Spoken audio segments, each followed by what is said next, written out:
watching my favorite YouTuber. I'm Chillmonger, live and alert from Toronto, Ontario, Canada. What's going on, Pantheonas? Bust down. It's your boy Marcus from back of the bus. 1/3 of the Pantheon. I'm from a Friday. place in the world, and you're just from the bus. Like you're not even gonna say where. Oh, is it because the bus is Columbus? I'm from the bus. Yeah, there you go. Now you coming along. I'm from the Now dot. you got it. You from the where? The dot. Is that what they call it? Yeah, you never heard Toronto's name was the dot? Were you That's sleeping cool. under a rock? Oh, the six. Have you heard that one? You've heard that one. I've heard that one, unfortunately. Wrong generation. I'm sorry, Marcus. Yeah, y'all should really take that back. Y'all should really reclaim that. I heard people in Atlanta were mad, like they're the 6 first, and Toronto needs to shut up. That's zone 6. It'll be zone 6. Oh no. Well, again, I'm not from Atlanta, so let them tell it. I guess you guys y'all can scrap it out about that. Yeah. Answer this question that I put on Twitter. Which movie promotion track stands on top? All right. Actually, before I give you the 4 options I narrowed it down to, let me just let you freestyle off the top of your head. Movies that had a song related to it, and in the music video it was scenes from the movie. Like, what is the top best song? Any genre, any genre. Yeah, you can go Celine Dion, Titanic. Where do you want to take it? Yeah, Celine Dion, Titanic is up there. Armageddon. I don't want to close my eyes. That one. I don't know who that is. Because I miss you, babe, and I don't. I miss you, babe. Yeah. That was for the movie Armageddon. That was a movie song. Yeah, I thought that was on that soundtrack. All right. I remember Will Smith had the Men in Black Nod Your Head. That's not on my list, but I remember that song for sure. Or even the Men in Black SWV. You had the ending of Set It Off. I always think of that movie when I hear that song. I'll fly away. I'll find a way to get through. That one where they showing the montage of how everybody died and stuff. And you got all the lyrics correct too. Hey, broke clock twice a day. What else? Keisha Cole and Sean Paul for Step It Up. Fuck Step It Up. I sing, but I don't know the words. I know Keisha's part. A woman of my own, I got it going on, and like how I see you, and I don't want to be alone. Your illusion make me spam back and forth and up and down and left and right away. That one. If we can drop into the animated space, I can go Find Where I Belong with Hercules. When we go animated, it's all over the place. That's why I was asking where are we going here. Yeah, the Tarzan one with my boy Phil Collins. Yeah, there you go. Okay, yeah. Animated doesn't count. Back to live action. Animated doesn't count because none of those were the 4 on my list. All right, here's my 4 on the list. Actually, let me read the chat. I don't want to neglect you people. You guys are all here, messaging us. What's up, Groovy Fee and Naries and Blue and East Bay Jada, Jay. What up, Blue? Perfect attendance from the usuals. Zone 6 is just a section in the A. All right. Darius needs to answer for the Nicki Minaj heel turn. We took off her super chat little thing with the boys. I used to answer her heel turn. I know Darius. Darius is not gonna come on here and say, "Well, hold on, the jury is still out." I know where he's going. No, he didn't already killed her on Twitter, so I have a feeling I already know where his sentiment is going. It's just funny. It's just funny.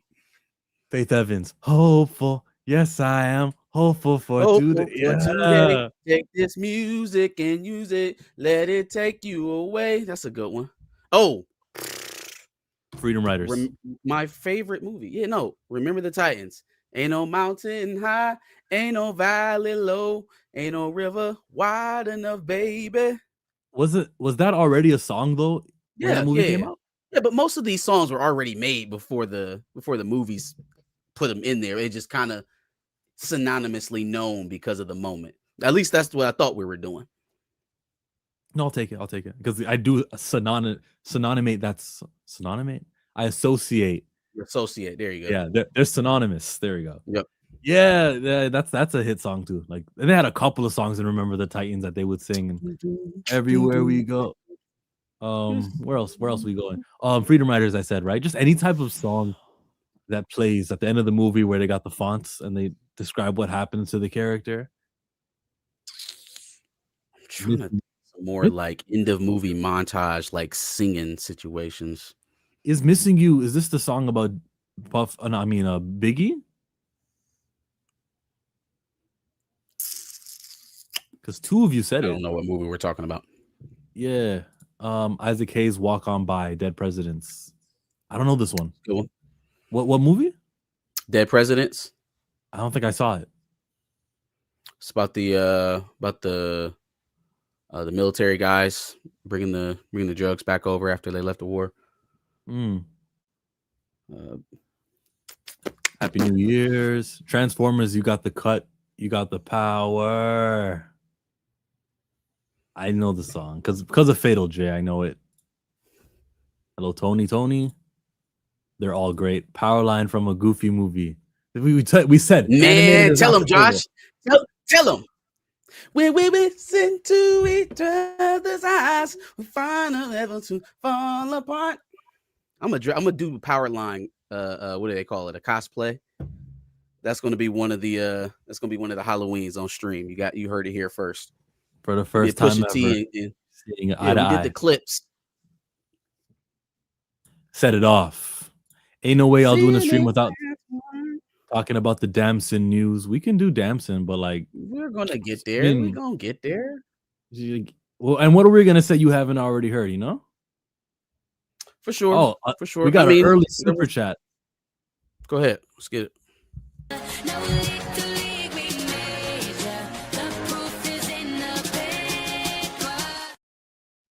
Which is funny because that's a song from Fast and Furious 8, and Fast and Furious is on my list of songs of movies. Not When I See You Again, that's up there.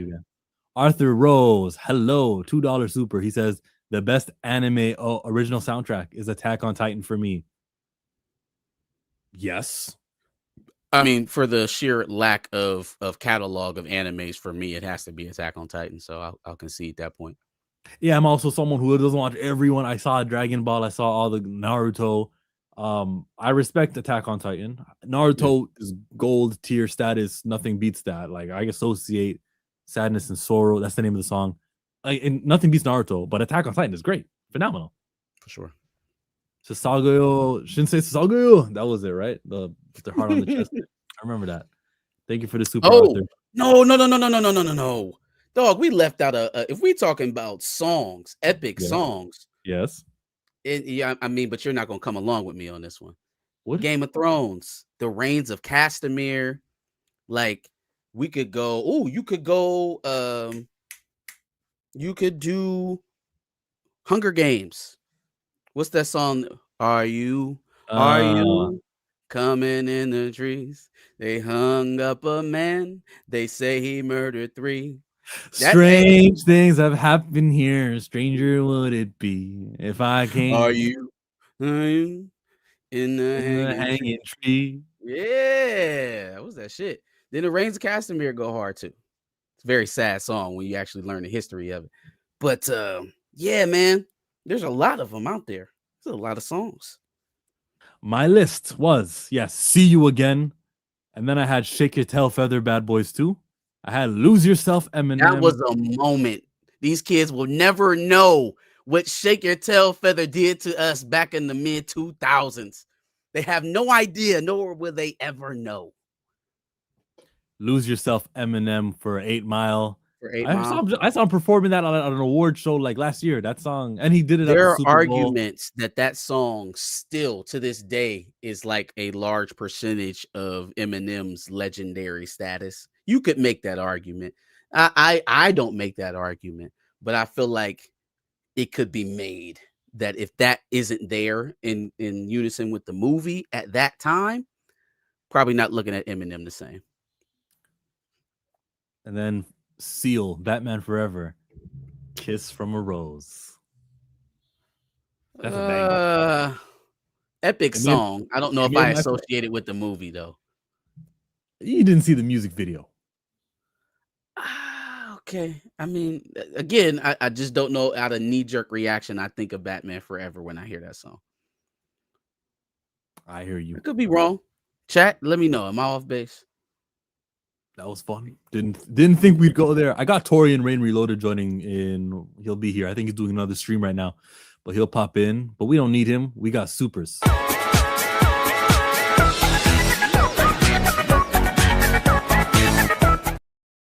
We got one of the Lawrences who watch us. Hi, Lawrence. How you doing? For the Doomsday Fund. He drops 10 on the stream. Appreciate you, brother. Appreciate you. Yes, very appreciated, man. Everyone, Lawrence, you need a channel so I can say subscribe to Lawrence or something. I don't know, Twitter account. Is this some way I can like pay you back because you're very giving. Thank you. Chillmonger would include a Diddy song in the list. Yeah, it is a Diddy song, but it's like Nelly and Murphy Lee is there too. And Diddy barely says anything. Now when I'm girl, I forgot he was even in that song. Come on, like I dance the way you fit in a band to the flow, take it low, girl, do it again. I'm gonna separate the artist from the art, right? And it's not like he wasn't Diddy back then too. Yeah, I mean, plead the fifth on that one. Shout out to the Hulkster, the Hollywood Hulkster, baby. Separate the art from the artist. And Jim Ross. Not doing that one. Not doing that one. Jim Ross hurt. That one hurt my soul. Devon and Maven. Fan, man. Yesterday, they talked about it yesterday and like gave every detail. This is what happened. This is who was there. This is what JR said. He was drinking when he said it. And we know that's truth serum. And he gave us everything JR did wrong. And and they said like he already had a reputation. All the brothers knew he had a reputation in the locker room. So like I'm gonna be inclined to believe Devon. To believe it. Oh yeah. Because first of all, that they don't. We're breaking kayfabe on a lot of things these days, but they don't do that. They don't come out and be like, "Hey, this guy's a racist, and this guy's cheating on his wife, and this guy." Like they don't do that. They don't dig too deep into the personal unless you've really opened them up or there's really beef between two individuals.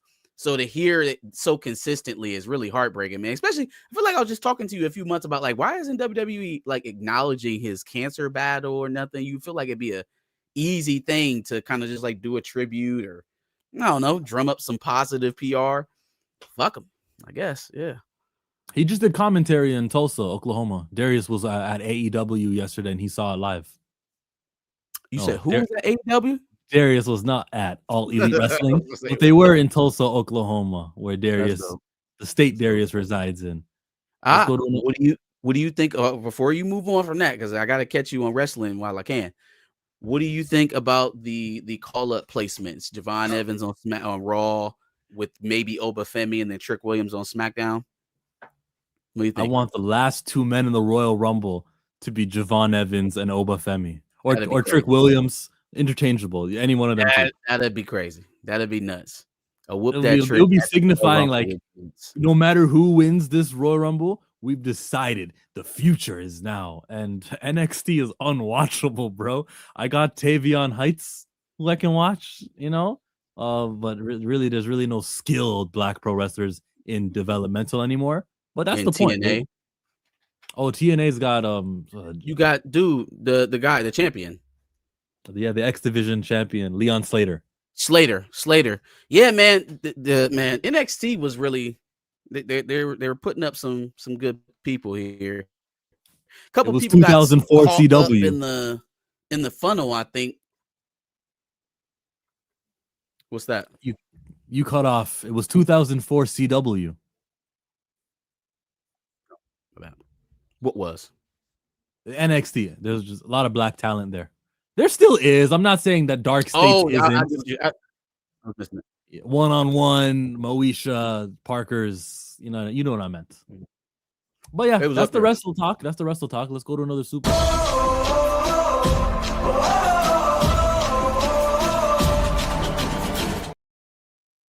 It comes from Lawrence for the Brand New Day Fund. Hey, love it. Spider-Man Brand New Day. Movie, we That haven't dude's seen a not trailer right yet. there. We have not officially Well, seen the trailer yet. It's coming out in just the July. leak stuff. Yeah, we're 6 months away from it. If I'm them, I do it before the Super Bowl, and then you do like the 30-second cut of for Super Bowl Sunday. That's what I would do if I was them. That's what they probably will do because they did it with Deadpool, Wolverine, and every other July movie. Do you think that the fact that they started showing Doomsday trailers before Spider-Man implies something about the story? No. No. No. I feel like it should. I feel like it should. Let us theorize, damn it. It's just a matter of marketing that movie and how many stakes are behind it. Devon Dudley low-key deserves it for that Reverend Devon phase he had. Hey, what if the guy booking it is the reason for that? Like he split up Bubba and Devon. Yeah, man, Jim Ross. Nothing gets past me with Jim Ross. WWE is trash. It's horrible, man. I'm into AEW much more. I think there's parts of AEW that are trash also. Not Mercedes Moné, but I think there's parts that are trash. Just choose the parts that you do like from WWE. And like the Royal Rumble coming up in 2-3 weeks. We're going to say we don't want to see Hornswoggle return or, Chris Jericho or whoever surprise returns. That's not trash. So since we're still talking about this, I'm going to take this opportunity to say how stupid it was for them to launch a show, and I'm speaking low because my son's in the other room, to launch a show that peels back the veil on the entire business. Like, obviously, we know what the quote unquote truth is about professional wrestling. It is the dumbest thing in the world to constantly put it in the face of people, right? I don't think people were this critical of wrestling 5 years ago. I don't think they were this critical 2 years ago. And as we're getting more critical, as they're starting to break it down like an actual sport, you want to put a television show where you're explaining exactly how the sausage is made. You can't unsee it now. So now an already hypercritical product is being overanalyzed even more. And you're trying to monetize the X's and O's of it. Like, leave that alone, man. That should be a mystery because now we know exactly how stupid you are. Now we know exactly how you're making these missed decisions, and it's just like it's not necessary. I don't think that should be a part of this. And Wolverine agrees. WWE Uncut is a no-no for the business of wrestling. It's called Unreal. I agree with you got to preserve the mystery of it and not give that. That's the whole point. That's what we're showing up for. Yeah. If you're going to do this also, how about WWE Real? How about one that is completely kayfabe and you just follow these guys like they're really, I really hate that guy. That got under my skin. Oh, I'll watch that too. I'll watch that for sure. Everybody has a podcast now. Everybody's their real self when we're not seeing them in the ring. And it's taking us out of the thing that we are all trying to enjoy. They're like jarring us out of it constantly. Torian, what's your relationship with wrestling? Do you watch it? Not anymore. I haven't watched wrestling since I was in college. And I graduated in 2011. So Undertaker was still undefeated in 2011. Yeah, and the thing is, I had stopped watching wrestling for a little bit, but it was somebody I went to college with, and they used to always watch Monday Night Raw, so they kind of got me back into it for maybe like another year or two, and then I just stopped altogether. And it's crazy because where I work at, they the first year that I started working there, they had Monday Night Raw there, and it's crazy how all of it was set up. I mean, seeing it in person is one thing when you see it in person, but when you actually are working the event and actually seeing the setup before the show starts, it's crazy. Because what happened was, when I got there, they had all the curtains closed because they didn't want anybody looking inside. But I said, F that. I said, I'm gonna be a rebel. I kind of peeked in a little bit, and I saw this guy standing there, and he had on some, it looked like he had some Vans on, some cargo shorts, and a t-shirt and a baseball cap. And I couldn't tell who it was because his back was turned. But then when he turned around, it was Undertaker. And it kind of blew my mind a little bit because we're so used to seeing him in the all black, the hat, the tank top, the leather jacket, and all of that. So it was kind of crazy seeing him just dressed down as a regular person. But they were going over their script, like what they was going to do. And it's crazy because we was there to work Monday Night Raw, but they actually what they did was they filmed things for main event. Yeah. Then when they were done filming for main event, they took the curtains off. Then they switched the set around a little bit, and then they did SmackDown. Then when that was done, then they went into Monday Night Raw. So main event so main event SmackDown were all pre-recorded stuff that they did. That wasn't live for whenever they did their live version. That was just something they just inserted in there. But the Monday Night Raw part was all live. That was what year was all this? live. This was back in like 2014, 15.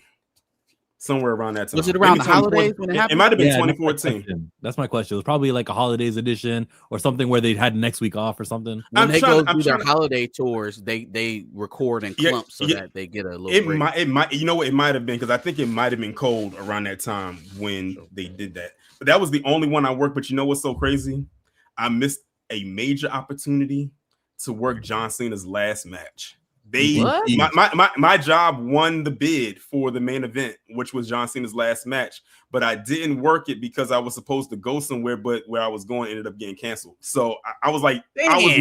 I was mad because I was actually going to work that, because I hadn't worked a wrestling event in years. I said, but I would work that one, but then I saw it was on a Saturday, and I was like, I'm supposed to be doing something that day, but then it got canceled, and I couldn't go and add myself back to the schedule because it was full. So I missed out on it. Yeah, DC won the bid for his last match, and I didn't get a chance to see it in person.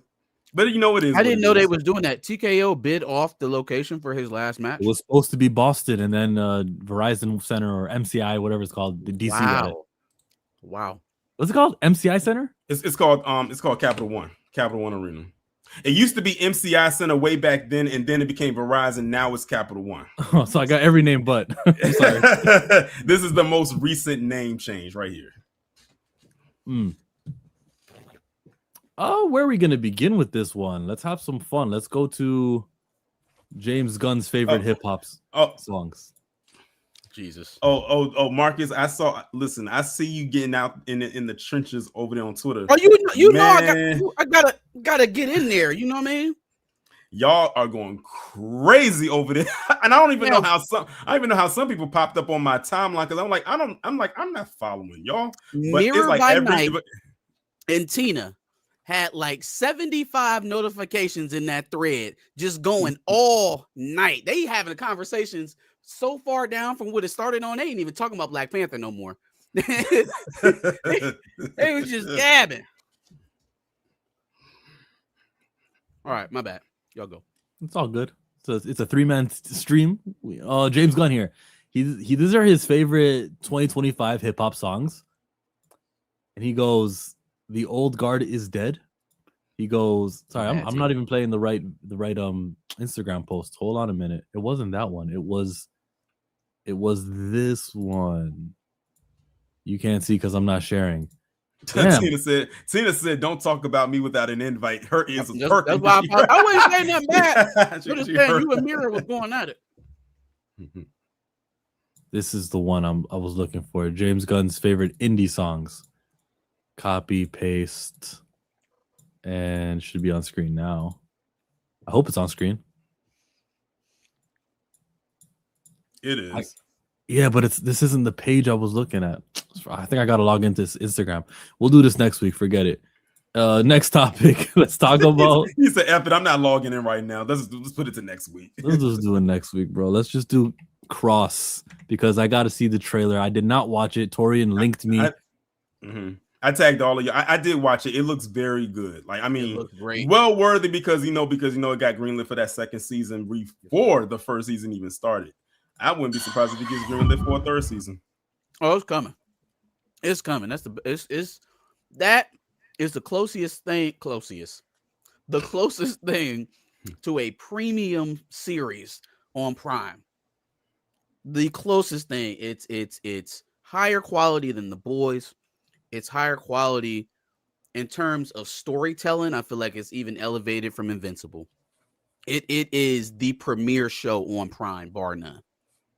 For sure. And it looks like they threw them a bigger budget for this season too, just based on this trailer. Because they know what they got. Appreciate it, Lawrence. They know what they got. If you guys like his voice, subscribe to Torian Rain Reloaded to hear his voice all day. Someone actually twittered you and they were like, you got to review movies, and you said you don't want to burn yourself out. No, they were saying I should create do a YouTube channel that's just based on talking about movies or movie reviews. And I said I didn't want to burn myself out because it's like, because I got with the main channel, then I got my Patreon and everything like that. So that would be a lot. That would be a lot. That's why when I review movies, it's not like a lot of people don't know. I see a lot of movies that I don't review on the channel. There's only certain movies on that I will review, like if it's something I really, really want to talk about. Like when I did Avatar, I didn't even do a full-blown review. I just did a 3-minute short, and that was enough for me. Because they don't be wanting to hear about everything. They don't watch everything, so they don't want to hear about exactly. You did Sinners. You definitely did Sinners. No.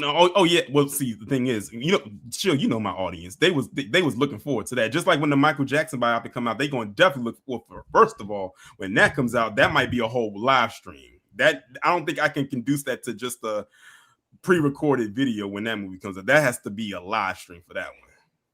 Professor says the only black male lead I see on TV. You must be talking about Aldous Hodge playing Cross. I'm sure he's not the only one. There's the one on Paradise. Morris Chestnut plays one. Race swap. There's he plays Watson from Sherlock Holmes. Is that what that show's about? I didn't think it was about Sherlock Holmes. Yeah, unless I'm mistaken. I don't know. I heard it was about. I have no idea. I've never seen it. Yeah, that's the name of the show. It's called Watson. The Sherlock Holmes Watson, right? Hold on, I gotta. If it is, then I'm right. But if it isn't, I might need to watch the show. but Lawrence, there are other black leads. Yeah, it is. It says it is. It's based off of Sherlock Holmes. Yeah, it's a separate story. It's in the Sherlock Holmes universe, but it's yeah. Let's check out this Cross trailer.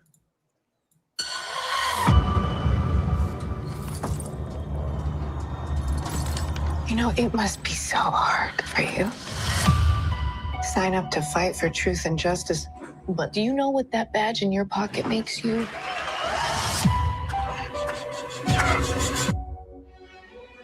In this job, some days you are the difference. Don't you know no one alive can always There he is.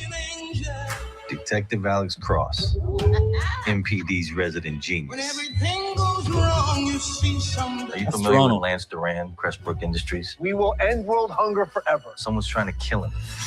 This will be a joint investigation with the FBI. So we're partners. What was in the box? My position, you're going to make enemies along the way. Someone's out for revenge. Not the first time something like that went down. You know exactly where it cut. There's someone who's done it before. Stop. Zoom in. Who is she? Our manhunt is now a woman hunt. This killer doesn't make mistakes. Everybody makes mistakes sooner or later. We just need to find the right button and press it. Well, let's go press some buttons. There has to be an order, a plan. The fingers are the key. Uncontrollable rage. The fingers? What you got, sugar? She's killing everyone on that list. Oh Lord, please don't let me be misunderstood. And then sometimes again it seems that all With an active serial killer on the loose, don't you have a responsibility to tell the public? Alex, it's a bad system. Why can't I stop it? You can pretend that you're one of the good guys. How long did you know? I'm sorry, man. That is a dangerous miscalculation. Hey, Bobby. It's me against the whole world at this point. What happens next is up to you. Alex Cross, on the top! I hate these things. Please don't let me be misunderstood. I want justice.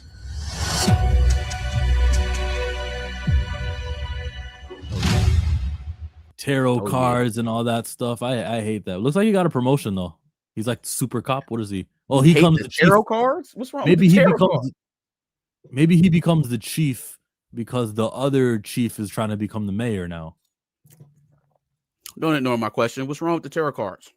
I just hate any sort of mysticism type of like candles. Oh, we're gonna mystical things. I don't like. I'm good with Harry Potter, and that's it. I could say some things about that, but I'm gonna leave it alone. Planet Fanatics, mic check. And in comes Chipmunks' arch nemesis. They're each other's arch nemesis. Me and Darius are on the same team. By the way, nice setup. Oh I yeah, can't hear you. You're muted. back like you never left. You're still muted. Can you hear me? Yeah, we Back hear you now. now. Can't But hear you I now. think it's from your webcam, though. Yeah. Did you add me to the stage? Yes. Yeah, I wasn't ready. Let me see. I could remove you and you can come back later. Yeah, I'll come back because I'm trying to figure. Or he is removed. He got him off mid sentence. He said, yeah. Well, we got Alex Cross over here, the Aldous Hajj. Don't do that shit.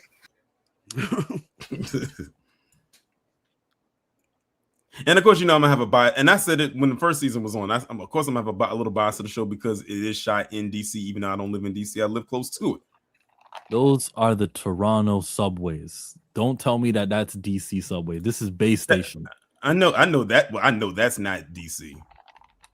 This more of it is shot where I am from than where you're from, Tori. You just need to relax. And More of it's shot where I'm from than where you're from. Hey, keep it quiet over there at the bus. When something's shot where you're from, we can give you your point. First of all of Ready Player One was based in Columbus, Ohio, buddy. What y'all got, a Drake movie? Yeah, it's called Degrassi Goes Hollywood. Yes. Degrassi Goes to Manhattan, actually. Thank you very much. Yes. Shoot. So I was gonna say something smart. I see they got Matthew Lillard in here, so that's a nice little addition. Yep. Did they show too much, like revealing fingers and then the X-ray of the fingers and then telling us the fingers point to it? That just makes me, when I watch the show, think about the fingers a lot, and maybe I shouldn't. Maybe I should. We don't know when this is going to come up. Yeah, we don't know what episode. We don't know what episode this is going to happen in. Also, a lot of the questions I had coming into season 2, I have even more questions now. Right? I was really on girls. What's the white girl who was helping them with all the technology stuff? Yeah, right. So obviously she was intelligence at the end of the end of season 1. I think she showed that. But how did that play into what Cross had going on? Is she using Cross to like feed information to bigger operations going on? Is Cross in the crosshairs of somebody? Right? Like, is this newer villain from this season? Was that her target this entire time? And she knew it, she was watching, or that the tarot card chick was watching Cross.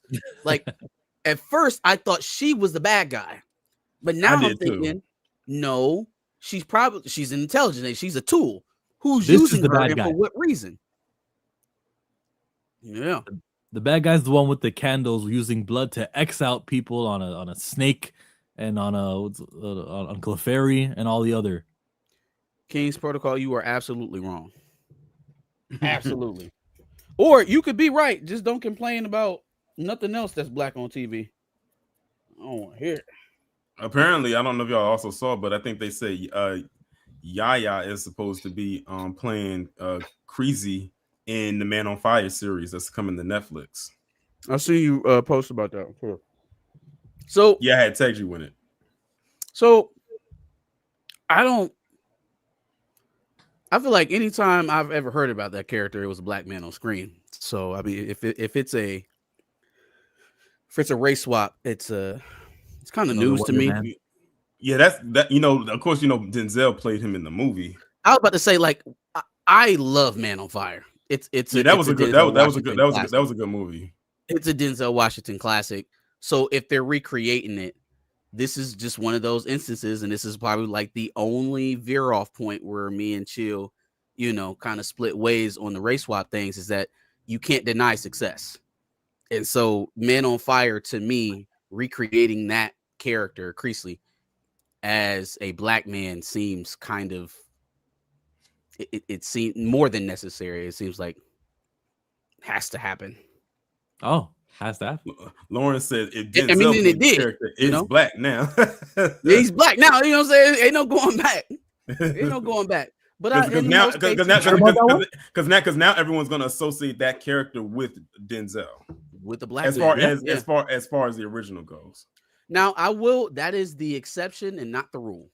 It is definitely the exception and not the rule. I'll take that, Marcus. Yeah, that's where we at. Nowhere. I'll take it. It's the exception. You're not like you're clarifying this only the exception to the rule. Yes, Man on Fire is tight. So is American Gangster. Yeah. Man on the run and a heart in the sling. Man on the run. Oh yeah, appreciate you. Let's go to a super tat.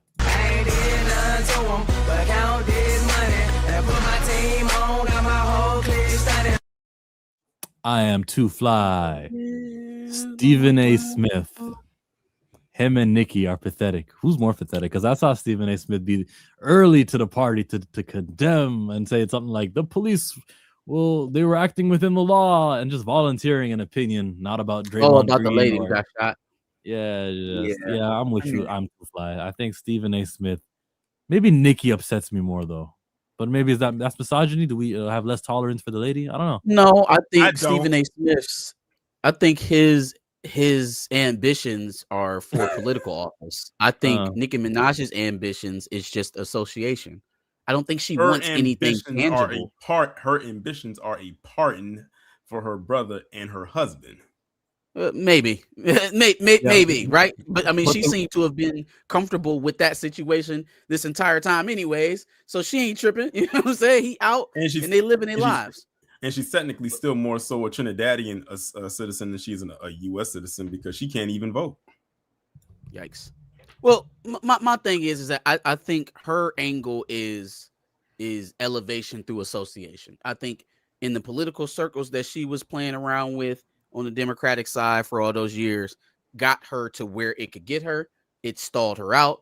Rap community is not respecting her the way it wants to be. So let me pivot over here. Let me, sing Mammy and tap dance a little bit, and they'll push me up a little bit higher than what I was over there. That's always been Nikki's thing. Like she feels like she's not treated the way that she should be by like she wants to be treated like Jay-Z. She wants to be treated like her male counterpart on the label, Drake, right? So it's always a thing of trying to get to a higher level of recognition with her. And so I think this is just another path, right? Like I've done everything I can do to climb this route on the left. Let me go ahead and play righty a little bit and see if it gets me even further. In other words, she's grifting. Yeah, for sure. She don't believe a word that's coming out of her mouth. But at the same time, if you're gonna spit it, you can spit it. You know, that is your ideology. For sure. Alex Cross comes to Amazon Prime in February 10. I might have the wrong date. We gotta do something, man. We gotta have like a weekly meetup. Discussion? We gotta talk about the episodes. Yeah, we gotta do something. I plan to do it. So what day does it release every day? That's a Wednesday. Perfect. Next day on the Pantheon. Cross out Thursdays. Nah, I'm gonna do individual sure, yeah, but in addition to it, I'll do. I was gonna say we're already going to be here. You didn't have to think about it that much. Just a little bit of promotion. That's all. Yeah, if you're a fan of the Amazon Prime show Cross, check it out and check. It's really good. They've got something else coming out with Method Man and with Kelly Rowland. Did you see that? I did see that. Yeah. It's like I think it's like a romance, goals, right? like a romance type movie. Yes, and it is called Relationship Goals.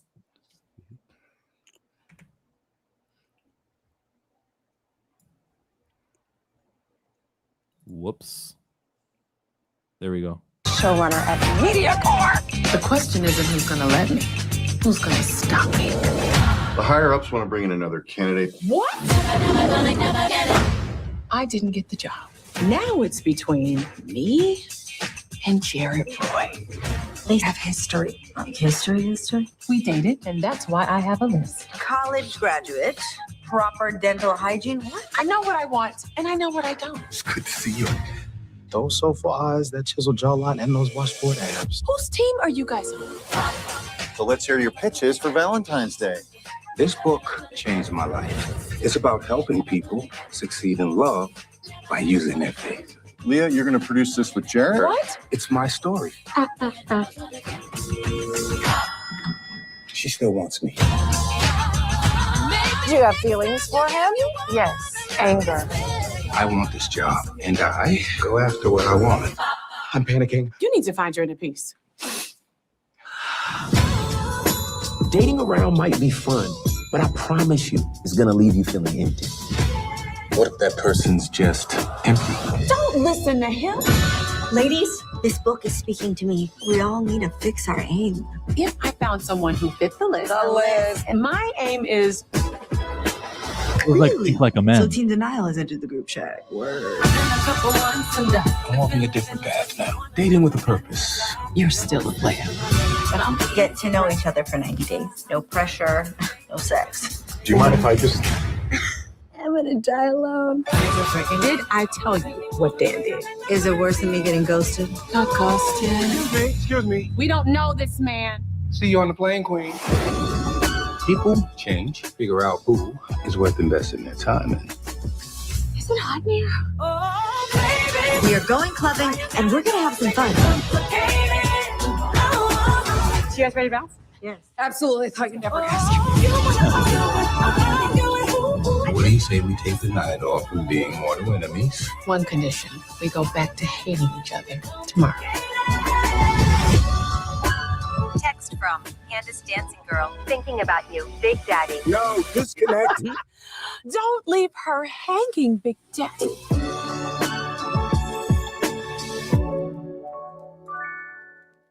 And it's got a movie song, "Complicated" by Kelly Rowland. Nice. I'm all for another a black love story. That's another type of movie that's missing when you're talking about like within a genre of movies. Like those type of movies are not out there like that. As a matter of fact, not to like change subject, but stay on subject. Halle Bailey got a romance type movie coming out in a couple months. Is that the thing she was shooting for Pharrell and some other people that it got stopped for a little while? I know it's a musical, right? And no, it's not a musical. It's like a romance movie, and I think they shot it overseas, if I'm not mistaken. I think the trailer's online too. If Chill wants to pull it up. Well, what's the name of it? It's called You, Me, and Tuscany. Oh yeah. I remember. Like she goes to like her is it her boyfriend's family house and just like ends up staying out there or something like that, and then meets a cousin or some shit. I forgot what the premise of it is. So let me get this straight. You mean some red? This is a month old. So let me get this straight. You mean some random rich white boy? He's Italian. Salute. So some random rich spicy white boy.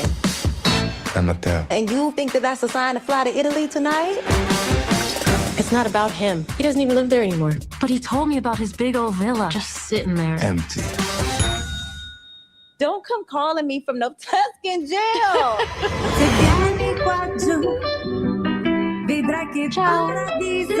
First time to Tuscany? My first time pretty much anywhere. Hello?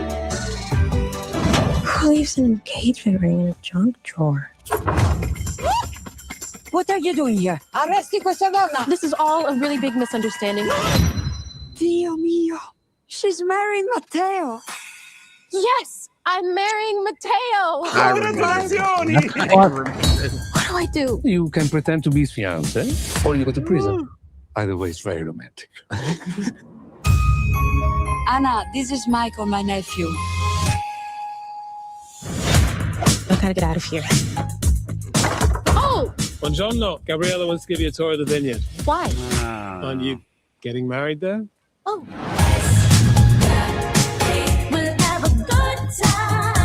I used to dream of working in a place like this. You're a chef.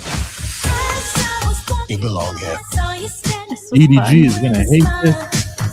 Okay, you pretended to be the white Italian man's fiance, but ended up catching feelings for the black Italian cousin brother? Oh, this some Shonda Rhimes shit. It's like you just suddenly turned up out of nowhere. I gotta tell them the truth. You got this. Will your mama be coming? I don't have una familia. You do now. This is too much. You deserve to live your life the way you want it. Is that rain? Oh my God. You can eat, pray, and The love me, sizzle baby. shot.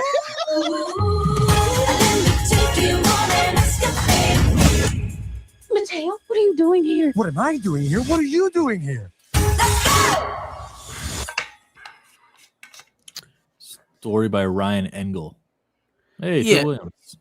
I kind of prefer the premise of the first movie. It doesn't require anyone to be like a habitual liar. But I was gonna say when we got done with relationship goals, that movie feels like a movie that hasn't or a type of movie that hasn't been made in a long time, right? Like I see that movie, I think of Two Can Play That Game, The Best Man, The Wood, the what's This the is shit Think Like a Gabrielle Man. Union and what's that? Think Like a Yeah. Man. There you go. Think Like a Man is another one was like that. But like it's been a while, right? Since we've seen two black characters, two black love interests, you know, kind of working through relationships in life on the big screen. It's been a little bit. I think Lisa Ray probably was the last one with the Photograph. It was an okay movie, but yeah, that was. Oh, probably I know it. it. The one with her and Lakeith Stanfield. Yeah, yep. It was all right. And you know how many years that's been a few years since that movie came out. Deliver Us from Eva was another one. Yeah, LL Cool J and Gabrielle Union. Gabrielle Union, man. Gabrielle Union at that time felt like she was like one of the biggest black female stars. And it just like at some point it kind of evened out. It kind of like leveled out a bit. But back then, boy, she was everywhere. She was the love interest on every black aspiring male actor back then. LL, Jamie Foxx, Morris Chestnut. I mean, it was a proverbial who's. And then she was gone in a flash. Like the Avatar. Flash like Dwayne Wade.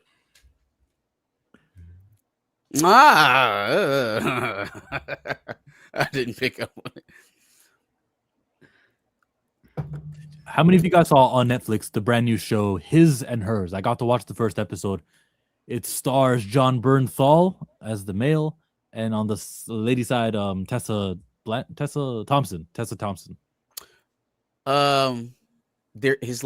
They're exes, right? Ex-husband, ex-wife. I've seen the preview. I haven't watched the show.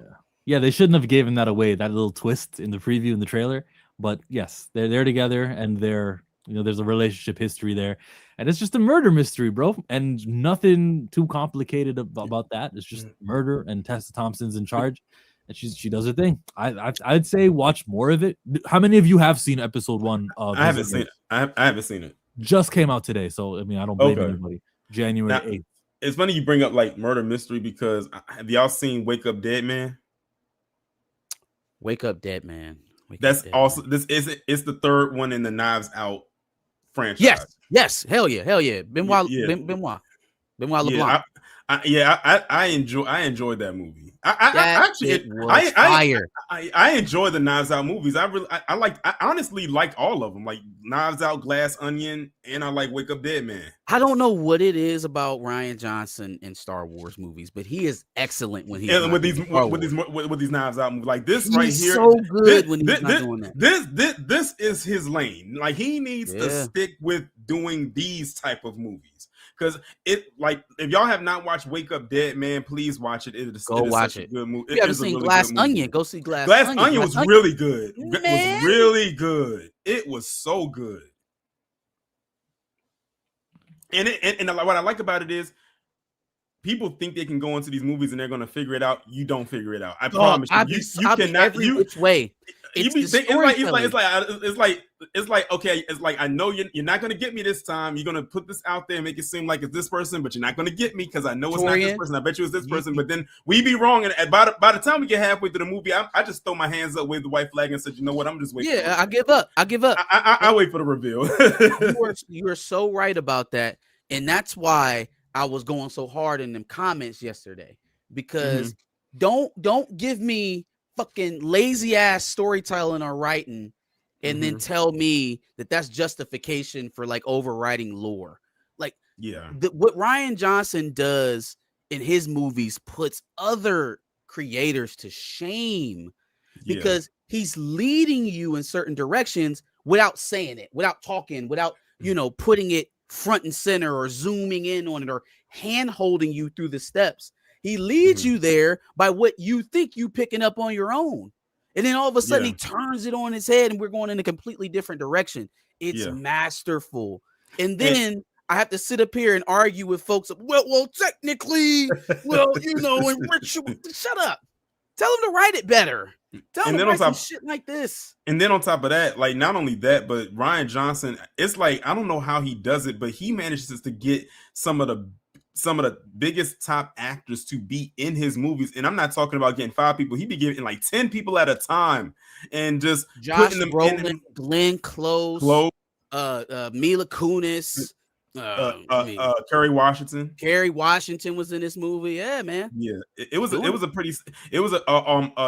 Jeffrey Wright. Yeah, he was in there. They did American Fiction together. He was a producer on that. Yeah, American Fiction. Yep. Yeah, but Rian Johnson, these Knives Out movies, this is his lane right here. Like this is what works for him. No, Star Wars has made me not want to support this dude. If I didn't see American Fiction first and then the credits rolled and it said Rian Johnson, what? Which Rian Johnson? No, he only spells his name that way. It's got to be that Rian Johnson. If I didn't see that movie and I knew it was he was in charge of it, I wouldn't have given it a chance. It's a good movie. We'll see that. Look, there you go. You ended up watching it anyway, and it was a good movie. Very good. Super movie. chat. Money big, Uncle Phil, twin Glocks, feeling live. Niggas hate Uncle Tom, spin them off me, carousel, get them off me, go to hell. Lawrence, $10 says, Happy New Year for the Odyssey / the Doomsday Fund. Appreciate that pot gonna be weighed down, by the time those 2 movies come out. Man. Also, when I went to go did any of y'all go see Avatar Fire and Ash? I haven't seen it yet. Not yet. Okay, well, when I went to go see it, Christopher Nolan, he surprisingly just gave a treat to the whole audience, and he dropped like this whole 5-minute, maybe 5-minute plus clip from the Odyssey in the theaters. And the thing is, to this day, they have not released that clip online. So it must have been a thing that was just exclusive that you had to see it while watching Avatar. And it was like literally a whole scene. It was the scene where they're getting inside of the horse. They're getting out of the horse, the Trojan horse, and getting inside, and they have a whole battle. It's like a whole scene that he released, and then it goes into a trailer that they never released. So you had to watch Avatar Fire and Ash to see that clip and that trailer all at one time. And it was fire. It was epic. It was fire. Could I present an alternate theory on why that is? That maybe the company who is having all of their trailers leaked is maybe opening up the cracks to have those trailers leaked all over the internet because it's helping. Right. I think when it was if it happens to one trailer, okay, it got out. You know what I'm saying? Yeah. Then but they leak the whole schedule of them, and you don't change not a bit. Nothing. They didn't change nothing. Yeah, that sounds like a leak. The Odyssey trailer leaked as well. I have it. You got it? Recorded it. They definitely didn't go viral like the Doomsday trailers because I haven't seen it yet. Yeah, no, it leaked as well.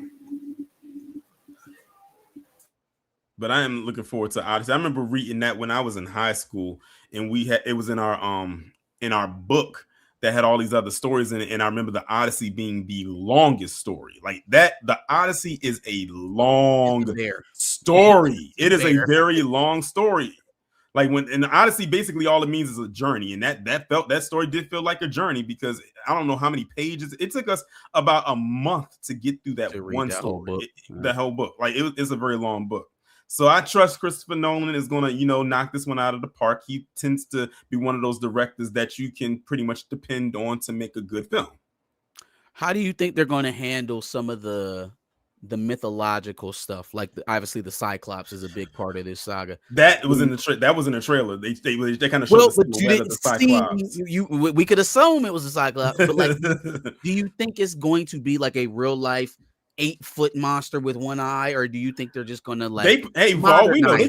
For all we know, they probably could have built a practical looking one, and they probably CGI maybe the face. Like, no, that's not what I mean. I mean, in terms of how he's going to present it, is it going to be like, oh well, humans, because they had a lack of knowledge, viewed abnormalities on other human beings as being like a monster or a mutant, or are they literally going to have a full blown Cyclops in there? I actually hope they have the full blown Cyclops. Because I mean, why not? He looked like a full blown Cyclops. I mean, why not? I mean, go the distance, go all the way. Who has a better Cyclops, Odyssey or the X-Men? Stop.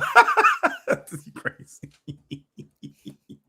Those are two different types of Cyclops. So I'm hoping for the X-Men to pull it through on Avengers Doomsday.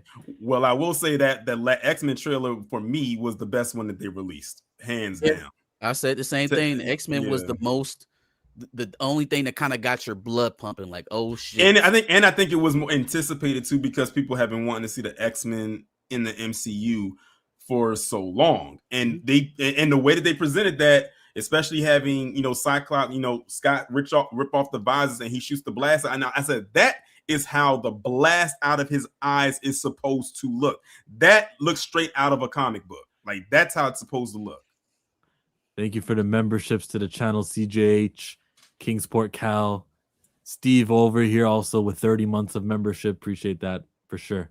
Oh, Lawrence, to your point, to that comment you just made, Tom Holland is going to be eating nice come July. I mean, imagine you got Odyssey coming out 1 week. You got Odyssey coming out 1 week, and then you got Brand New Day coming out the next week. He's up. He got July on lock. He can't. Not only that, but him and John Berthold, because he's in Brand New Day too. So they can't lose. They can't lose. And Zendaya's in both of them too. I think Zendaya's in both. She is of them in both. Too. Yeah, she is. They're saying that she has a new man, and I'm interested to see if it's the same guy that they introduced in comics like 2 years ago. Mm-hmm. And what was his name? Peter? They said it's dude from Ahsoka. Ezra. Ezra from Ahsoka. That'll be the actor. Yeah, he kind of looks like that Paul guy. So it'd be interesting to see another. And his name, and not his name, Iman Vasadi. Something like that. Iman, yeah.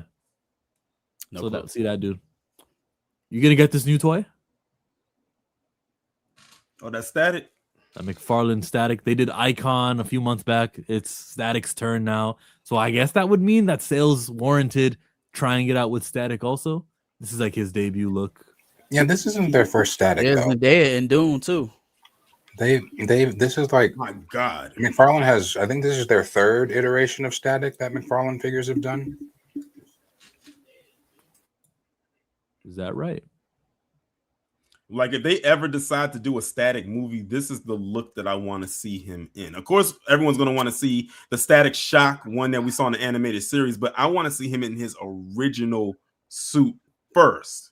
Then if you want to go into the Static Shock suit, you can do that. If he starts at this, by the end of the movie, I want him with the cloak on, with the joint, with the jacket. And let's remember that he can debut in someone else's movie and have him wear that there. But then in a few months, when he has his own movie, then yeah, okay. Because they do got to sell different toys. They do got to have a different look each time, so it only helps.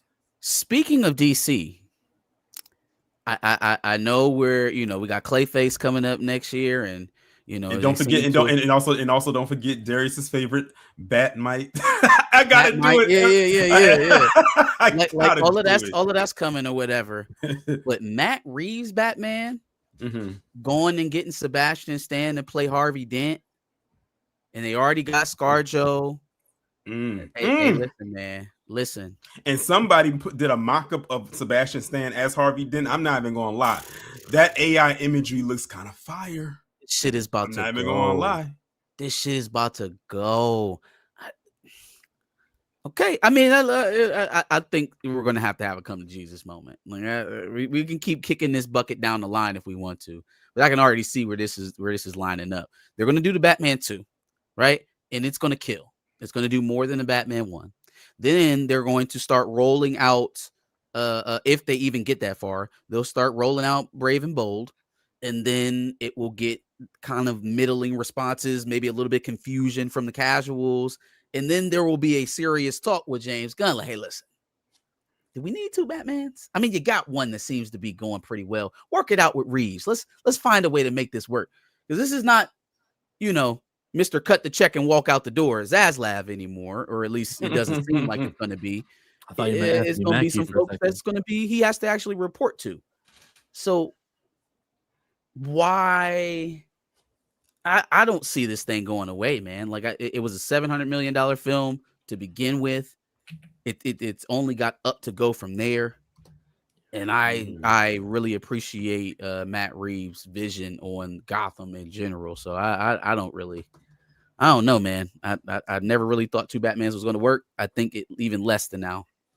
Yes to Mr. Freeze for sure.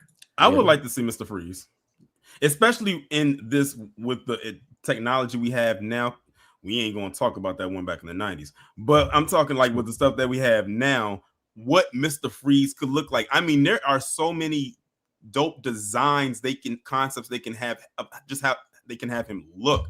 And then also with the effects with the ice and the gun and all that, like a lot of the budget will go just into his look and design alone, and probably the CGI that goes along with it.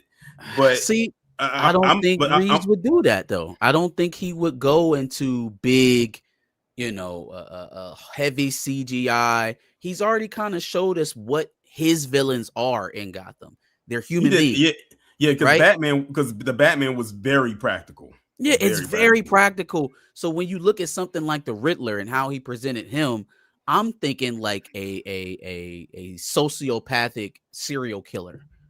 And he just happens to use ice or freezing his victims as his calling card. Like I don't see the Arnold character that actually has freeze guns and minions and stuff like that. I think if Reeves does Mr. Freeze, it's going to be something, excuse the pun, chilling. I think the fuck out. No. Absolutely. It's gonna be chilling.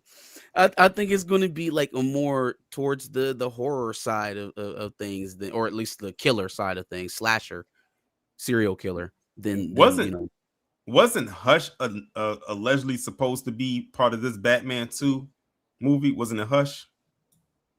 I don't know. I heard that. Did you? I don't know. Yeah, I don't know.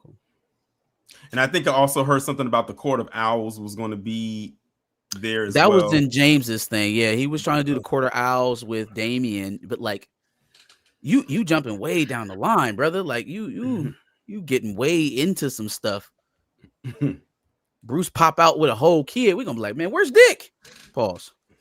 where's Robin? The other one.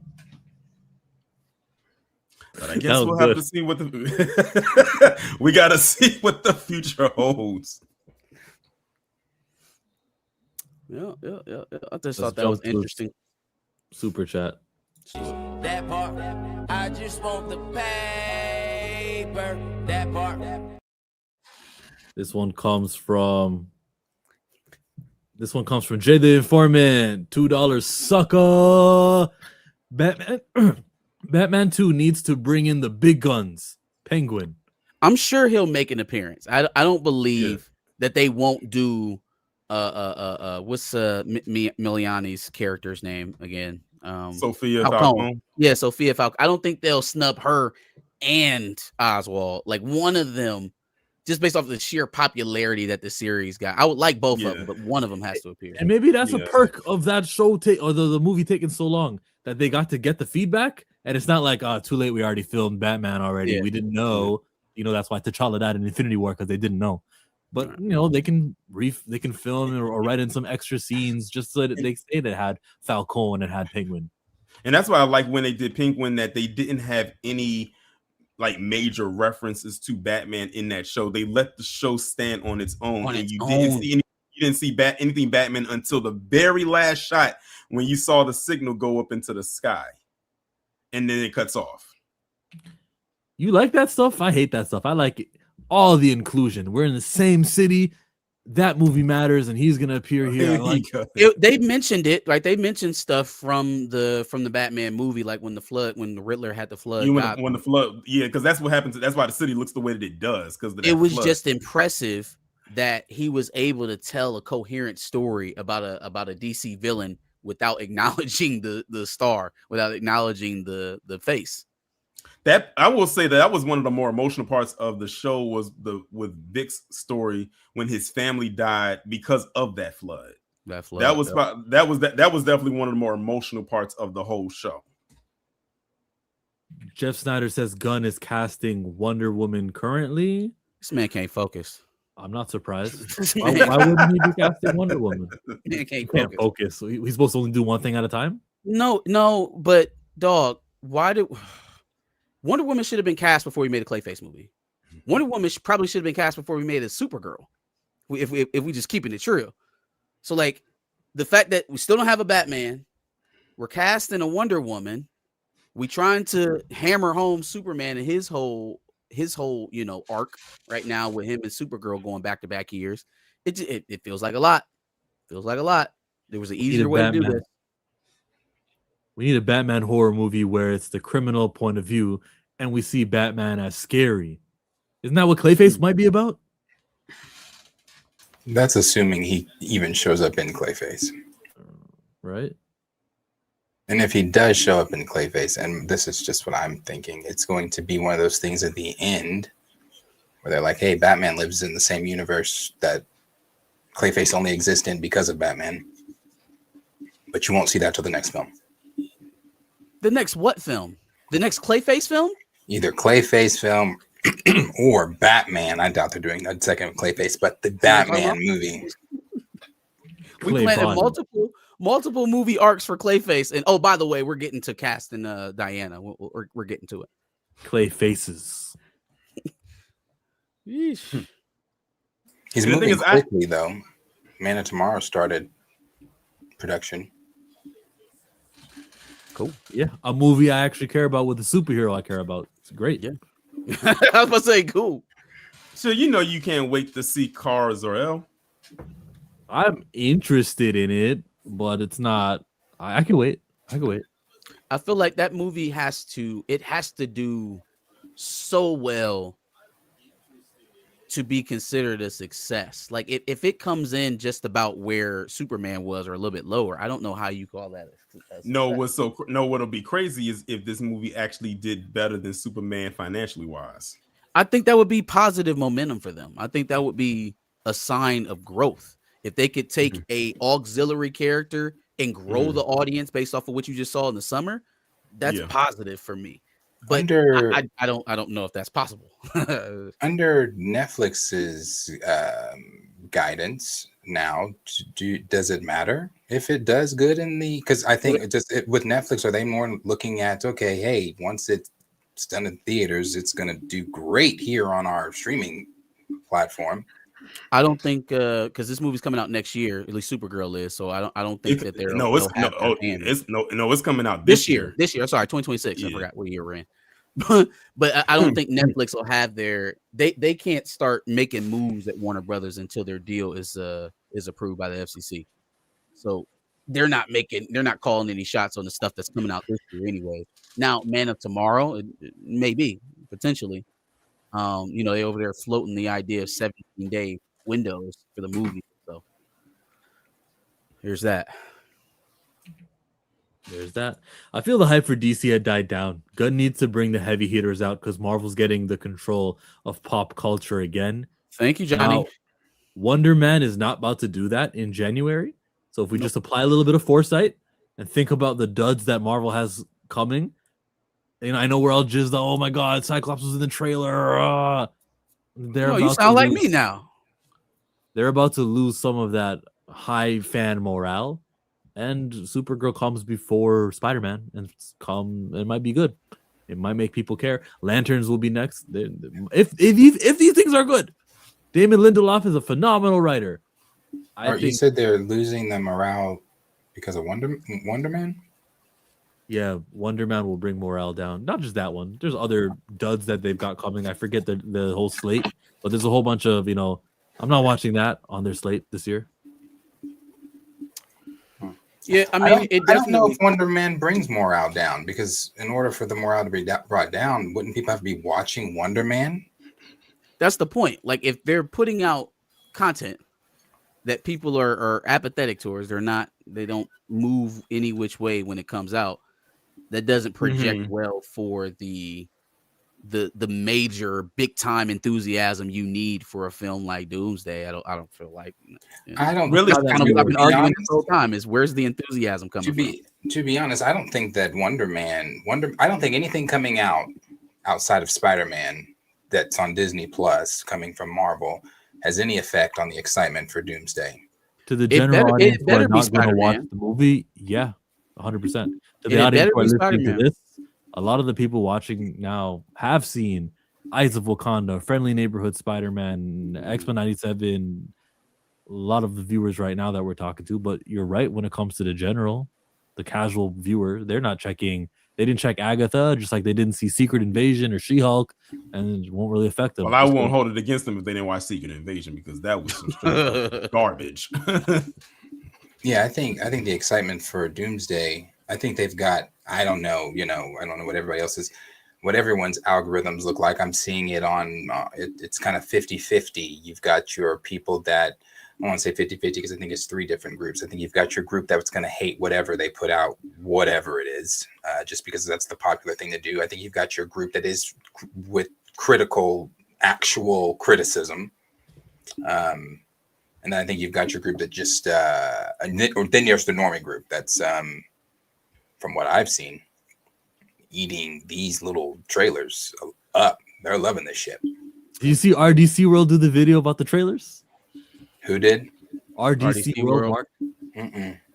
Yeah, you might like it. I won't spoil it. It's just he reacts to the trailers.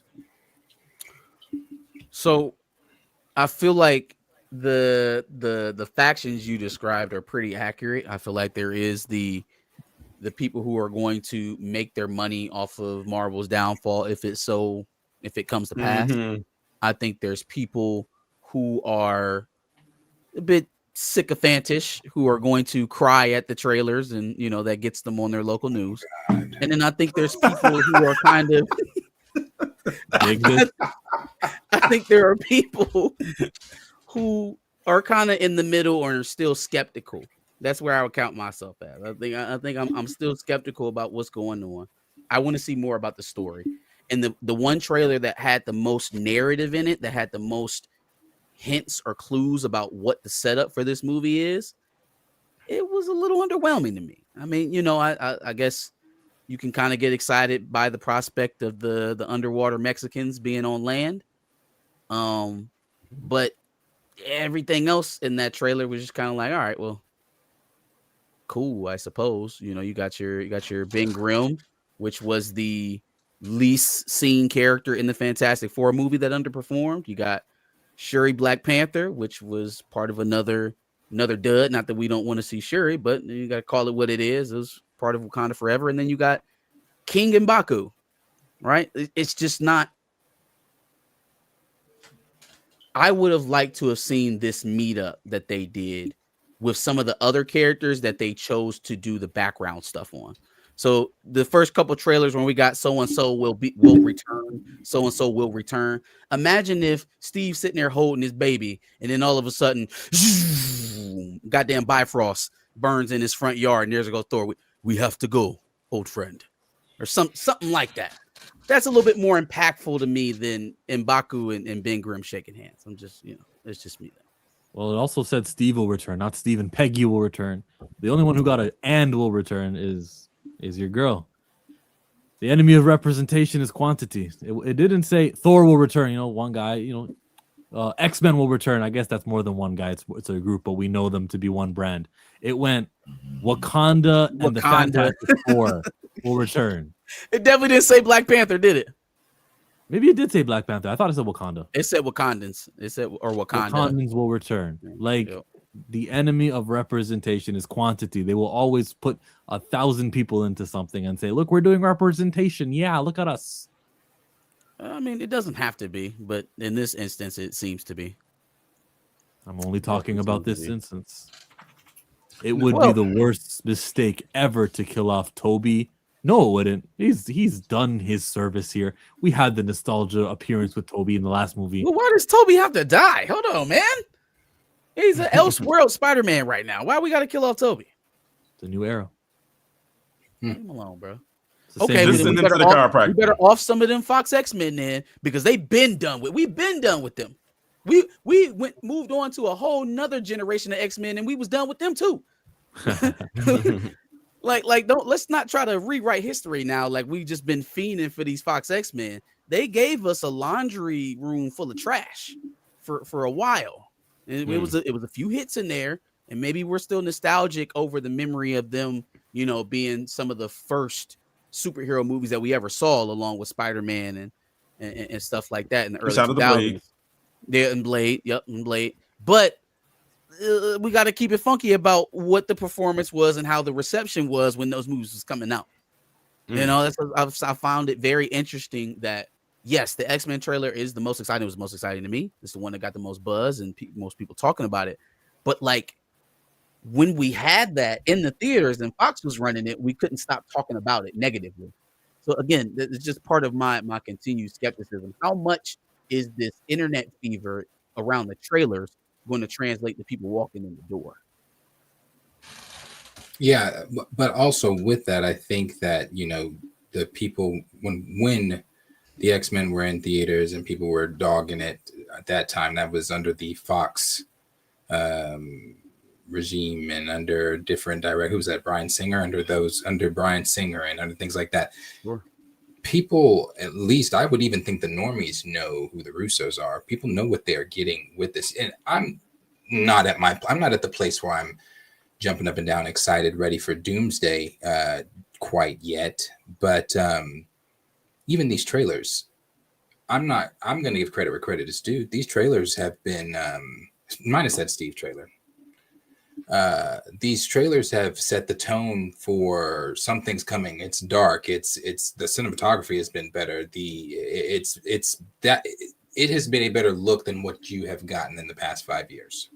And it's all because of who you've got at the helm of this. It's the Russos. And I think they also have to release the trailers in the way that they're doing because there hasn't been a lead up to a Doom as far as movies go because of everything that happened with Jonathan Majors. Because remember, it was supposed to be Kang Dynasty. That was the lead up. But because everything that happened, now they got to okay, we don't have no movies we can just throw out there because this movie's about to come out. So let's just drop these little pieces of trailers here and there, and that'll be our lead up. And they got to rely on that.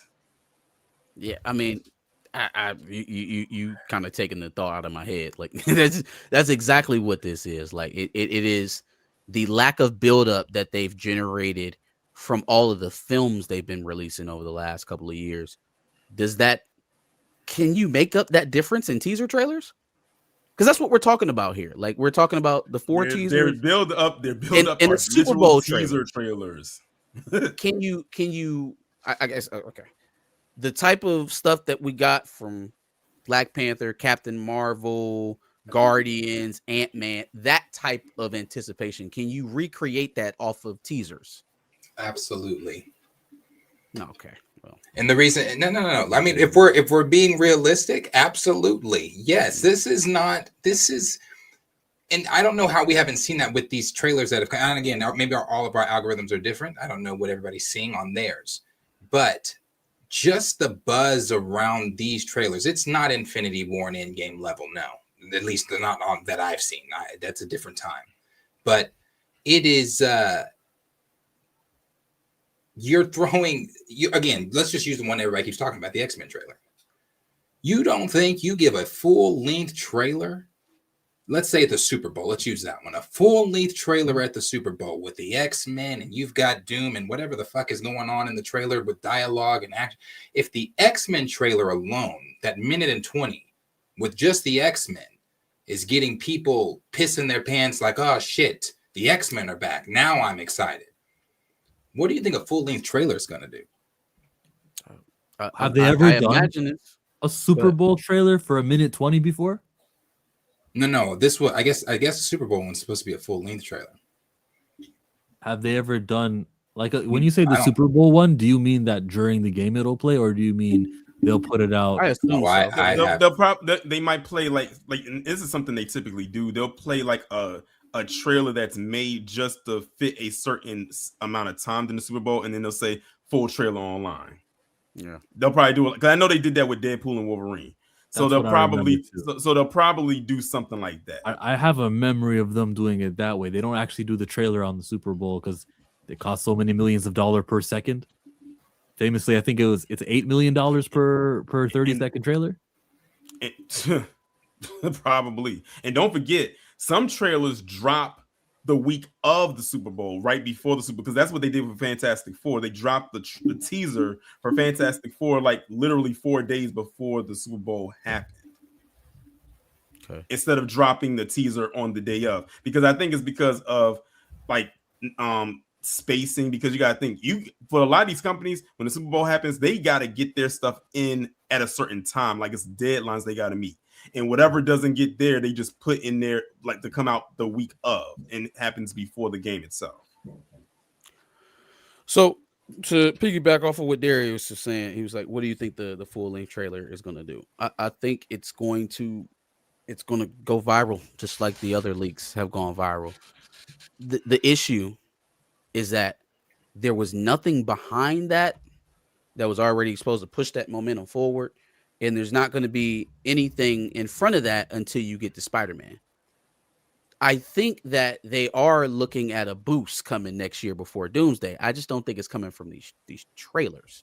I think if Spider-Man Brand New Day goes out there and performs exceedingly well, which I expect it to do, and it references the narrative that is being built for Doomsday, that would be the best case scenario.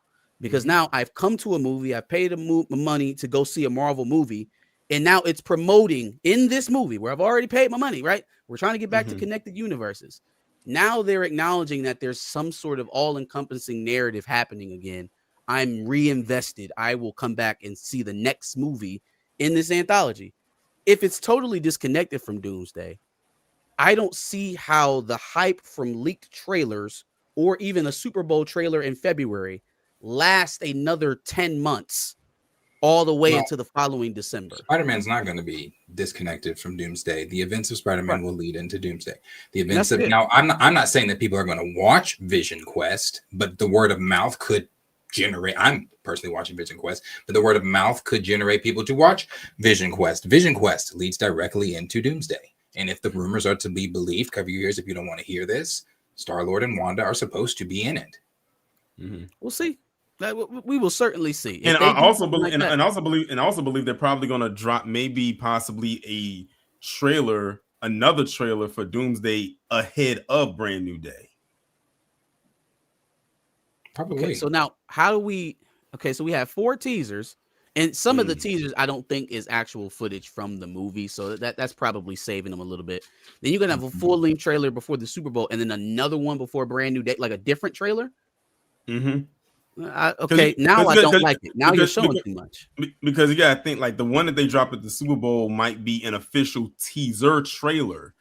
We've gotten 4 official teaser trailers. We don't need another teaser. These are teaser trailers highlighting characters that are going to be in the movie. But this teaser trailer that might be an official one might be all different footage, and this one might be Doom Center. Like we haven't seen what Doom looks like yet. Technically, I don't think we got room in between promotion and showing too much for 2 more trailers on top of everything we already showed. But look at also the gap. What if the trailers, like you said, aren't What if these are just things that they've shot for like this purpose, just to? Yeah, I think just the only ones that are connected to the movie is probably the X-Men one and the one with Shuri and the Fantastic Four. Yeah, now I believe that X-Men one because those are specific shots from. It would from be the behind the biggest scenes photos. fake out in film history if that Cyclops scene is not in the movie. I might find a dirty diaper to throw at the screen. Tina actually just brought up a good point because I completely forgot about CinemaCon because CinemaCon is in April, and they usually CinemaCon usually drops a lot of trailers for different movies from all types of studios during that event. They got to choose when very strategically, right? Like we can't hit every single one. We can't hit the Super Bowl and CinemaCon and right before because we're literally we're either shooting new stuff for the trailer specifically, or we're giving bigger pieces than we ever wanted to give of the movie in the promotion.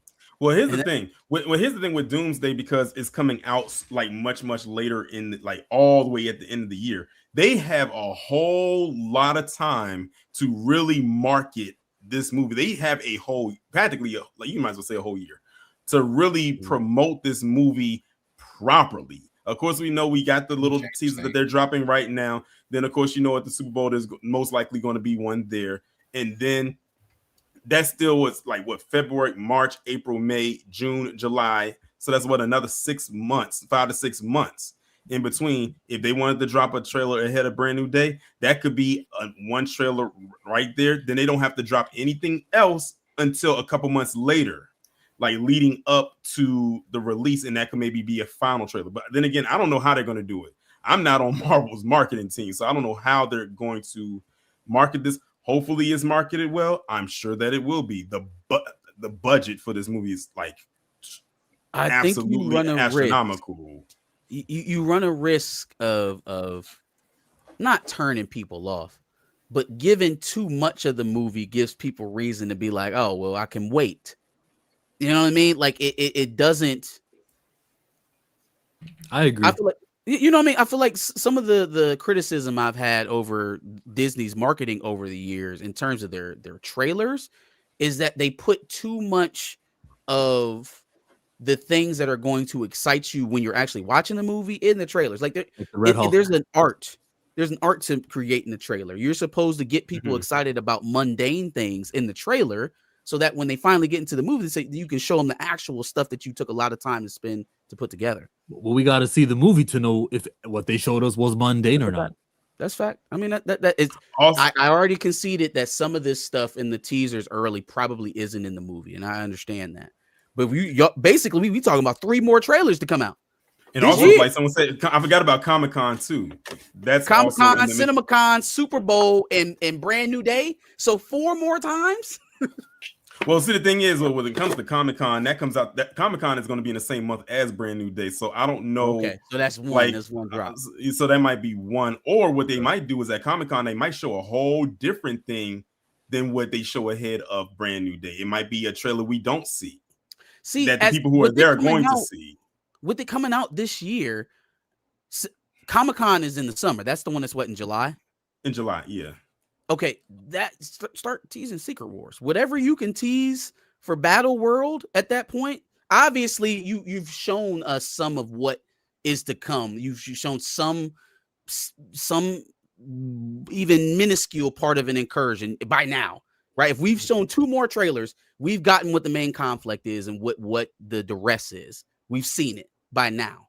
Okay, so now start showing us a little bit of what is to come. You don't have to totally reveal it, but we know that there's going to be a mashing of worlds of some sort. You can do that at Hall H. Don't oversaturate the marketing of Doomsday, though. Phase 7 announced. Yeah, tell us what's coming out after Doomsday. Black Panther stuff. Doctor Strange 3. The post multiversal saga. The mutant saga. I think it's calling it the mutant saga. That'd be different because Endgame came in April 2019, and then July Comic-Con was when they said, here's phase 4. They wouldn't give you phase 7. Things after Secret Wars, they wouldn't tell you about it. It's not a pattern they follow. What else would they do at Hall H, though, then? Because Doomsday. You skip, yeah. So your whole entire Hall H panel is consumed with Doomsday after you've been marketing it to us for this entire time. I'm like, how are we not giving up too much at this point? I'd remind you, Marvel Studios is doing like 5 other things we don't care about the next year, but Doomsday is just the one that we do care about. Or they might, because with Comic-Con and it being released so close to Brand New Day, they probably gonna have something exclusive with Brand New Day there, even though it's about to come out. They might just have something for the people that's Has there. Sony ever done that? Has Sony ever done a Hall H deal? And the only reason I'm saying this is because we just know Ryan Coogler just did an interview where he asked for Kraven and they told him fuck no. So is Sony gonna play ball like that with Marvel? We're already giving you Spider-Man. We don't have to do shit else. We don't got to show up at your little cons and have him dance around. We don't got to do that. We know people are going to come to see our movie for Spider-Man. We got the billions to prove it. I mean, it behooves them. No, it does help. Yeah, they're gonna make more if people are excited and he engages. Oh no, they can keep. They can keep. They can keep. If there is a Morbius 2 and Madam Web 2, they can keep both of those. Good Lord, God damn it! Both of those. The fact that they're working on anything other than a Spider-Man movie or something related to Miles Morales still blows my mind. Still blows my mind. There's 2 things in that studio that make money: Miles Morales and Peter Parker, and they and Spider-Man, because Spider-Man is always gonna make money no matter what. Well, and they let Kevin Feige drive the boat on one of them, and then the other one they just kind of pushed to the backside like it ain't never made him no money. And it's such a shame because it's funny you bring up Miles Morales because we should have been wrapped up that trilogy. We should already be. We should be talking about how they're going to introduce a live action Miles in this Miles Morales. Saga. Yeah, that's what we should be talking about. Pascal answered that though. She said, "We are not discussing," and I think I'm not speaking verbatim here. We are not discussing Miles until we wrap up what we're currently doing with that. She's an idiot for that. That's dumb. That's first of all, even if you took that stance, you leave people on the edge wondering whether or not he's going to come out. You don't confirm. No. We haven't started anything with old Miles. No, we're going to wrap up. Okay, so then how are you growing interest in that property then? Delaying the rest of the animated saga, telling people they got to wait till the end of the decade to get a live action. Like, who taught you how to do this? Like, what? Talk too much. Talk too much. Lauren says it took longer because of the animation strike. I feel like they caught a couple of delays after the strike was well over. But I mean, if it's still from the strikes from what was that, like 2021, 2022? 2023. 23. Hold on. Whatever year Barbie and Oppenheimer came out, that's 2023. Like that was years ago, man. I don't want to hear that a film has to be delayed till 2027 or 2028 because of the writer strike or the VFX guy strikes. It was years ago now. Shamik Moore still didn't move on. Now, on the Wakandans trailer, there were some people that were buzzing on Twitter and on Andre Ware's, because Andre shared, he quote retweeted it and said he wasn't interested. T'Challa, recast T'Challa, all that kind of stuff. People were going at him. I have stayed out of that. Now, there's people I go at, but I've stayed out, but I have seen them on there saying, bringing back up Suri this, Suri that, and I guess maybe they were just waiting because one thing I had said was the Suri people had been gone for a long time, but they are back. They're not back out now. They are like, they're like, yeah, sir, she's, where's the respect, all this kind of stuff. And to the person that was saying, when the one thing I did say when they were like, when I said, did you watch? To the person that says like Suri or whatever the whole argument was, she said it. She basically said in the damn trailer, yeah, M'Baku has his duties and I've got mine. They don't cross. So she basically already told you, like she said, like we were trying to get at, like she said in For Never, she gave up those duties of being Queen and Panther together. She didn't even really want to be Panther. All right, I'm gonna spend a Wants to couple go fuck minutes. off at the wherever she was at the. I'm gonna at spend a the couple minutes beach. talking about that, and then I'm gonna Here we leave it go. alone because I spent all day talking about it. Yes, I know your fingers was hurting, and I'm not doing it no more. Okay, I understand that there was some confusion based off of Black Panther 1 about how the Black Panther can be king or not be king and be Black Panther, how that could be separated. Let's just break it down for a second. There is a royal family in Wakanda that has ruled there for centuries, right? And so at Warrior Falls in Black Panther 1, when all the other families stood down, they were acknowledging and respecting the line of succession. It was only the Jabari who wanted to challenge, not just for to be the king of Wakanda, but to be the protector. If M'Baku would have won that fight, there wouldn't have been any more Black Panther.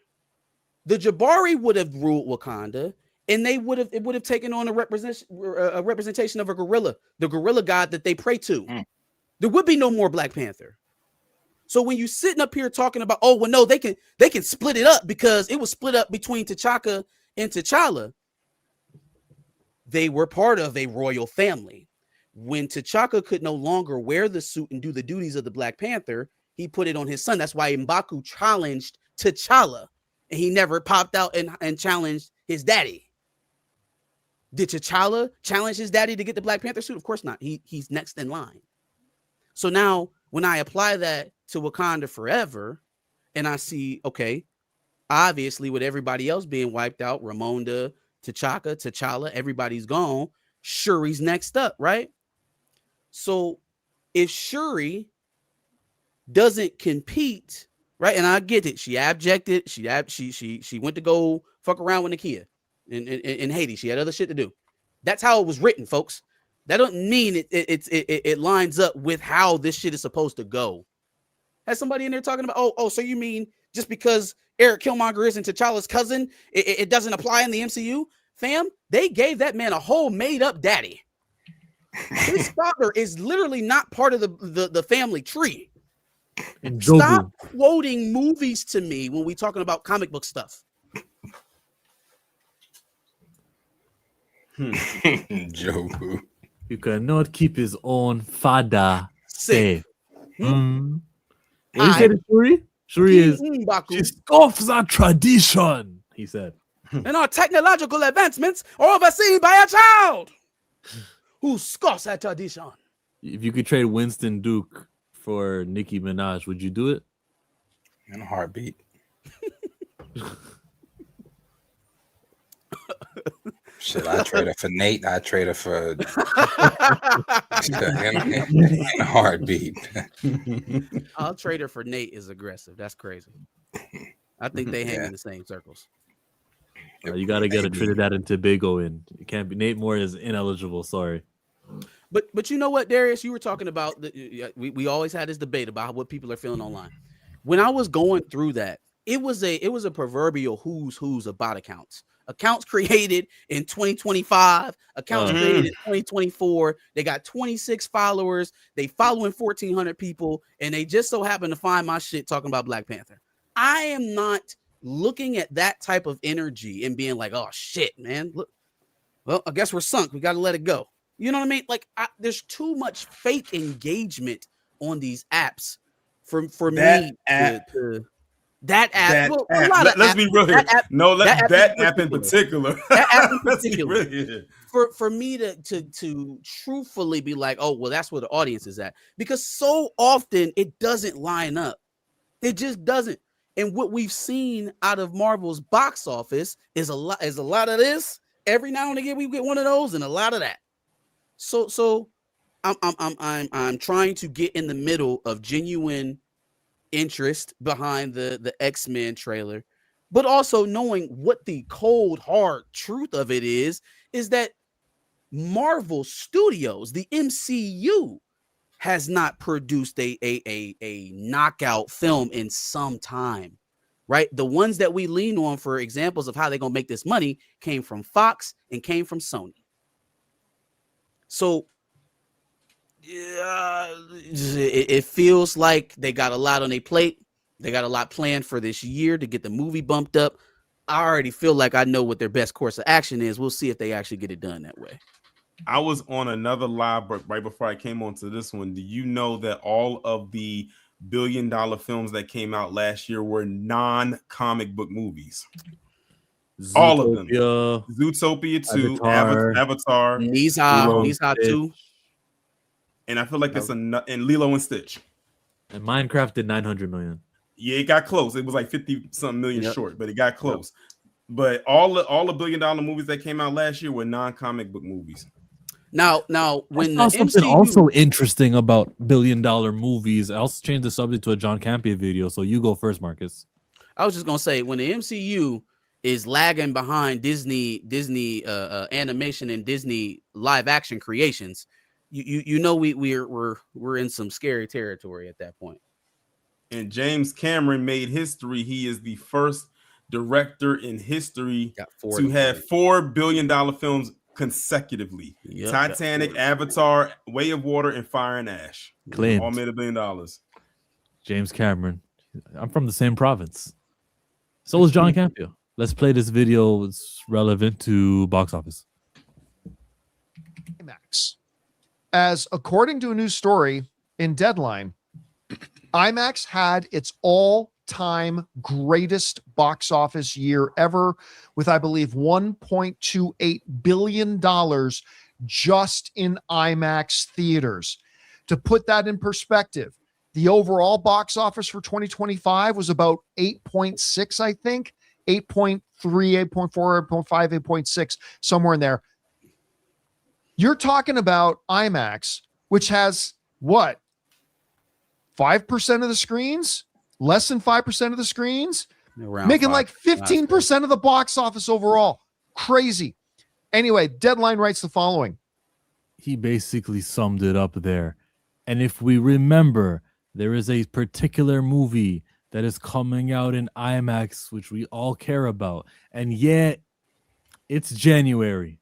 And like right now is January. How badly do you guys really want to go to the movie theaters, right? Like, not really. And if we do, what are we going to see? Something that came out in December, Avatar.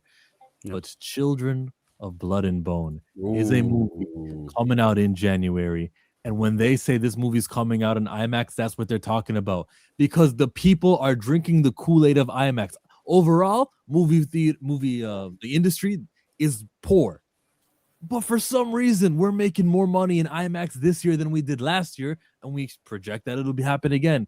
Because that premium, that person who's seeking the movie theater, they're not full of it. They really are seeking the movie theater, IMAX, best seat. They're drinking the Kool-Aid. And that's why we got to be behind this Children of Blood and Bone. I'm reading off of Mary Claire. And this came out earlier today. But she was basically, the writer name is Quincy Lagarde, was basically giving us the rundown of like, hey, just in case you missed it, all 4 of these women are inside the movie in significant roles. After you just like, yeah, I was reading this last super chat. He was like, "This is the cast." That's some of the cast. It's way more in the cast than It's just so many. the 4 people. It's pretty stacked. It's a pretty big cast. Yeah, it's a huge cast. Your speculation, Children of Blood and Bone is finally set to debut. Hollywood's next blockbuster YA novel inspired by Western African mythology. Adeyemi's full Legacy of Orisha trilogy has sold 3 million copies worldwide, spent over 120 weeks in the bestseller list. Since the book first hit shelves, fans have waited for the kingdom of Orisha to be brought to life in a book-to-screen adaptation. To join Harry Potter, Twilight, Hunger Games. Now the film's cast and crew are being announced. Fantasy devotees can get excited that it's actually happening. And they were keeping track below. Where is it? Here it is. This is what you need to see. The book's rights were acquired before it was even published in 2017, but by Walt Disney. And the acquisition of 20th Century Fox led to those rights to expire. Eventually, a highly competitive bidding war ensued. Do you know that it's specifically Lucasfilm who did have the rights? And they just didn't use the movie and they lost their rights. If Lucasfilm would have been in production and things would have happened, nothing would have expired. This is all Kathleen Kennedy's fault. Just another reason to hate her. Since then, the studio has prioritized the project as one of its next major franchises. That's Paramount. Alas, you can expect fans to be seated come early 2027. We have 52 weeks until this movie comes out. Who's helming Children of Blood and Bone? We know Gina Prince by the Wood. How do you say that one? Blythewood. I think that was a typo. It's supposed to be Blythewood. Blythewood, yep. Blythewood, the renowned filmmaker behind Woman King, The Old Guard, Beyond the Lights, and Love and Basketball. Beyond the Lights was such a good movie. Oh my God. That movie was so good. Yup. And Have No Fear book fans. Prince Blythewood co-wrote the screenplay with the author Tomi Adeyemi. The best-selling writer also serves as an executive producer. I don't think I've ever had that expressed, that they co-wrote it. I knew she was working with her, but knowing that they co-wrote it makes me not worried about things going awry. Like, she's really, really involved. She's what J.K. Rowling is, involved with this. Yeah, it's like J.K. or J.J. or excuse me, what's the dude? Game of Thrones guy. George R. Martin. R. Martin. Yeah, it's that level of inclusion into the story, right? They're really taking her insight and then implanting it into the DNA of the movie. That type of stuff signals to a fan base that they're going to get a real adaptation, right? That they're going to get something that is true to the spirit of the thing that they were already supporting. If we follow them on Instagram, we can see they've been loving filming this movie, which it already did shoot in the summer of 2025. They were doing it. Oh, Tosin Cole, that's the dude from Supercell, right? The main character on that. Supercell. Damn, I forget. I'm ready for the next. I'm ready for the next season of that. Hey, so they were saying, I think the villain in Supercell, the guy with the teeth, I think they let it go that he was supposed to come back. It didn't look like he was about to come back, but now he got his whole legal thing set up, so now he definitely not coming back. Yeah. That's a wrap on production, she wrote in the caption. 74 days, 2 countries, and 2 islands, a passionate and dedicated crew, and an extraordinary cast who gave everything, and the journey has just begun. I think it's Cape Town that they filmed in, right? Anyways, this is a movie I'm amped for, and I think I'm going to keep bringing it up anytime there's a chance to. They actually brought up a good point in the chat about this franchise being under Paramount. And that's the part I will be worried about, because that Ellison, they've been trying to get that Netflix deal, but they said no, they trying to get that Warner Brothers deal, but Warner Brothers, we are not going with you. We are going with Netflix. Leave us the hell alone. Like, they trying to get that Netflix, that Warner Brothers so bad, but they not budging. So if not that evil racist, which evil racist? Like, they're all bad. No, with Ellison, I think it's more so of the direction that he was looking to move the content. The reason why I feel like at least this iteration of Children in Blood and Bone is safe is because, first of all, it was by the time that Ellison actually got in as the new CEO over there at Paramount. Excuse me, this was probably already along. They had probably already casted, started shooting and stuff like that. Like it I don't know if the influence will be felt as much on this one as maybe a sequel, right? This may just end up being one of the movies that they didn't expect to perform, that performs in spite of a lack of promotion or a lack of attention and care. A January release. Exactly. So now we'll have to look now to whatever spins out of that. Do they get a television show? How do they market the sequel?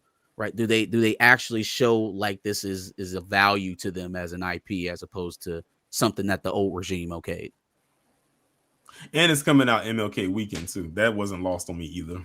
Yeah, but I think positive about this movie, man. First of all, it is something that we are all calling for.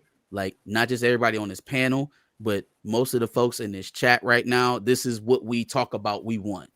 Right. If we can't support this one, we don't deserve shit. So valid. I'm really, I plan on going to bat for the movie. I plan on going to see it a couple of times just to get a good feel for it. You know, I want to give a really thought out, maybe even do a video essay on it. But we should all be supporting this movie, man, because it has enemies within its own house. So is this movie one of is it the soonest kind of you gotta support it or else movie. Because what else is there? That's a big budget. That is like, oh, we have to shut up if we don't support this one. Like Sinners happened. I definitely can support that one in April of last year. But like how many chances do we really have to vote with the dollar for major productions? Like for $100 million budgets? Once or twice a year? Well, I know for a fact one thing that most of us pretty much are all going to support when April comes around, and that's the MJ biopic. Oh yeah, that's gonna be huge. That's gonna be like a huge global success. Like they already predicting this movie's are gonna cross $1 billion. It's probably gonna be one of the biggest financial biopics ever made. And I'm not worried about it. That's one of those movies. That's one of the movies you don't really have to worry about because you can pretty much is in the hands of Antoine Fuqua. He rarely ever, if ever, misses with the movies he makes. So it's one of those things where you don't have to really worry about. It's gonna do what it does. But I can see because this movie right here, while it is and it has a pretty stacked cast, it is off of an IP that some people may not be too familiar with. People probably have heard of it, but it's one of those things where it's like, okay, when they start the promotion for this is going to have to go very, very, very well. And you're going to have to talk about the IMAX factor. Yeah. Because you need that extra $5 from each movie ticket, just like Avatars and Sinners benefited from. Remember when Bad Boys for Life, which was the third Bad Boys movie, came out in January, and people was like, oh my God, I can't believe, why would they release Bad Boys in January? And I was one of those people because I'm like, that's a summer movie. Good thing they released it in January because it came out. It's a good thing they did because they came out in 2020, because if they did in the summer, it wasn't coming out because the pandemic hit. So we would so it actually worked in its favor, but it actually worked because that actually became the franchise's highest grossing movie in January. And usually January is always typically seen as the dump month, like the spillover month of movies that people don't really go see like that. But to have a movie like that, it's the third in the franchise. It's been years since the gap of that one in the sequel. You have two, black co-leads come back together, and it does what it does in January. That was the part right there that really got me. So I was like, oh, so it could actually work. Look at last year. Keke Palmer and SZA when they came out with just one of those days. That came out and it blew away expectations. So you know what it's telling me? That January movies can work. You just got to have black leads there. Ooh, dangerous. That's the vibe that I'm getting. I'm just putting it out there. I'm just the messenger. February, Schmebuary. It's January. Is it really coming on Martin Luther King weekend? Yeah, January 15th. That's MLK birthday weekend. The 15th. Mm-hmm.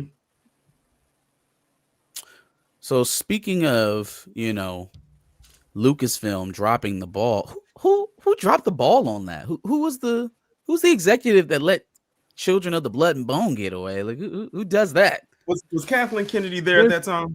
I think it was KK. Kennedy. I just milked my marketing by adding SMS. This ad should not be playing right now. Marcus, don't ever tee up a topic before I prepare the videos again. Hey, chill. And for some fans, this is going to be like the best news ever. For others, it might not be what you expect. So what is the update? There is a lightsaber fight on water that was filmed by Tom Cruise. Let me repeat that. Tom Cruise filmed a Star Wars scene. He didn't do much, he didn't choreograph it, but one day when he happened to be in London, he joined the set and expressed to Levy that he wanted to watch, and then he offered to hold the camera. Originally, Sean Levy says he meant it as a joke, but, and here's the quote, Cruise, wading into the muddy pond, held the camera like a pro. Yeah, so now when you see the movie, Levy said, you'll know which parts were shot by Tom. How cool is that? So for those who assume... What a guy. Tom First Cruise. of all, he's about to earn that Oscar this topic. weekend. This is Star Wars news? Yeah, we was talking about Kathleen Kennedy on her way out, and then we skipped to the Tom Cruise. This tells you how dead that franchise truly is. If fans are getting excited in the middle of Starfighter, and you're like, oh shit, that's the scene that Tom Cruise did, and it changes anything for the film for you? Wow. Well, maybe it doesn't change anything, but that is cool though. That's cool. That It's not cool. Tom's a great stunt man. He's an awesome stunt I'm guy. gonna tell you. Yeah, hey, okay. Hey, yeah. What movie star do you know that's better at stunts than Tom Cruise? I'm not questioning the Maybe man's Jason stunts. Statham. I'm not questioning the man's stunts. I guess just personally for me, watching a Star Wars film, I don't know. I feel like they need to get their scripts together first before we get excited about celebrities coming in and filming. I'm not saying it's gonna make the movie, but it's a cool little tidbit that he was in there actually choreographing a lightsaber fight. And I'm not trying to keep continually shit on Star Wars because I love it, but at the same time, Starfighter, Sean Levy, I'm worried. Where I wasn't, I'm worried. This is why we shouldn't have handled the stories like this, because we are headed a gate to talk about this and the prospects of Lucasfilm. We got to talk about their organizational chart first and how that plays a factor in what's going on here. Because their organizational chart. Well, it's seeming like your boy Filoni is finally stepping into his. Talking about Filoni's. Yeah, because. You mean Kathleen Kennedy, aka the first female Sith Lord, is about to be up out of there? Out of there, gone. Now, everybody don't cheer at once. Now, the last time we did that, she was like, "I'm staying." Right. She did. Excitement now. She did. She said, "Oh, gotcha, bitch." Right. Moving on, my friends. Following the huge update 2 days ago that a Kathleen Kennedy replacement is going to be announced officially very soon, and Dave Filoni with Lin-Wen Brennan are set to replace her, insider Jeff Snyder has provided something of an update. In the latest issue of his newsletter, Snyder affirms he's heard much the same things, and he believes an announcement could be imminent as early as next week. He also says that while Filoni and Brennan are going to be at the forefront, leading the franchise into the future, someone else who's probably going to be promoted is Carrie Beck. But on paper, Lucasfilm will have two leaders, just like many other Disney studios. But how do we feel about this, bro? I'm in love with it, and I'm not mad at Carrie Beck because I remember seeing her name in the credits after every like Bad Batch or some of the things that I like in Star Wars. So if she gets promoted, good for her. A guy who does creative, and then someone who does paperwork.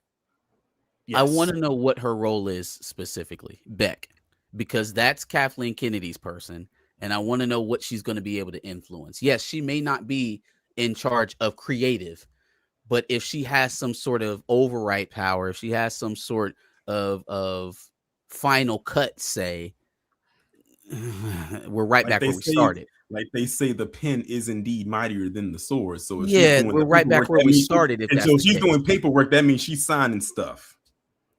I know what you mean. There is reason to be concerned. I'm like 90% more happy and then 10% concerned. Okay, I mean, I'll take that. I'm glad. Basically, that Chill is saying anything is better than Kathleen Kennedy at this point. Facts.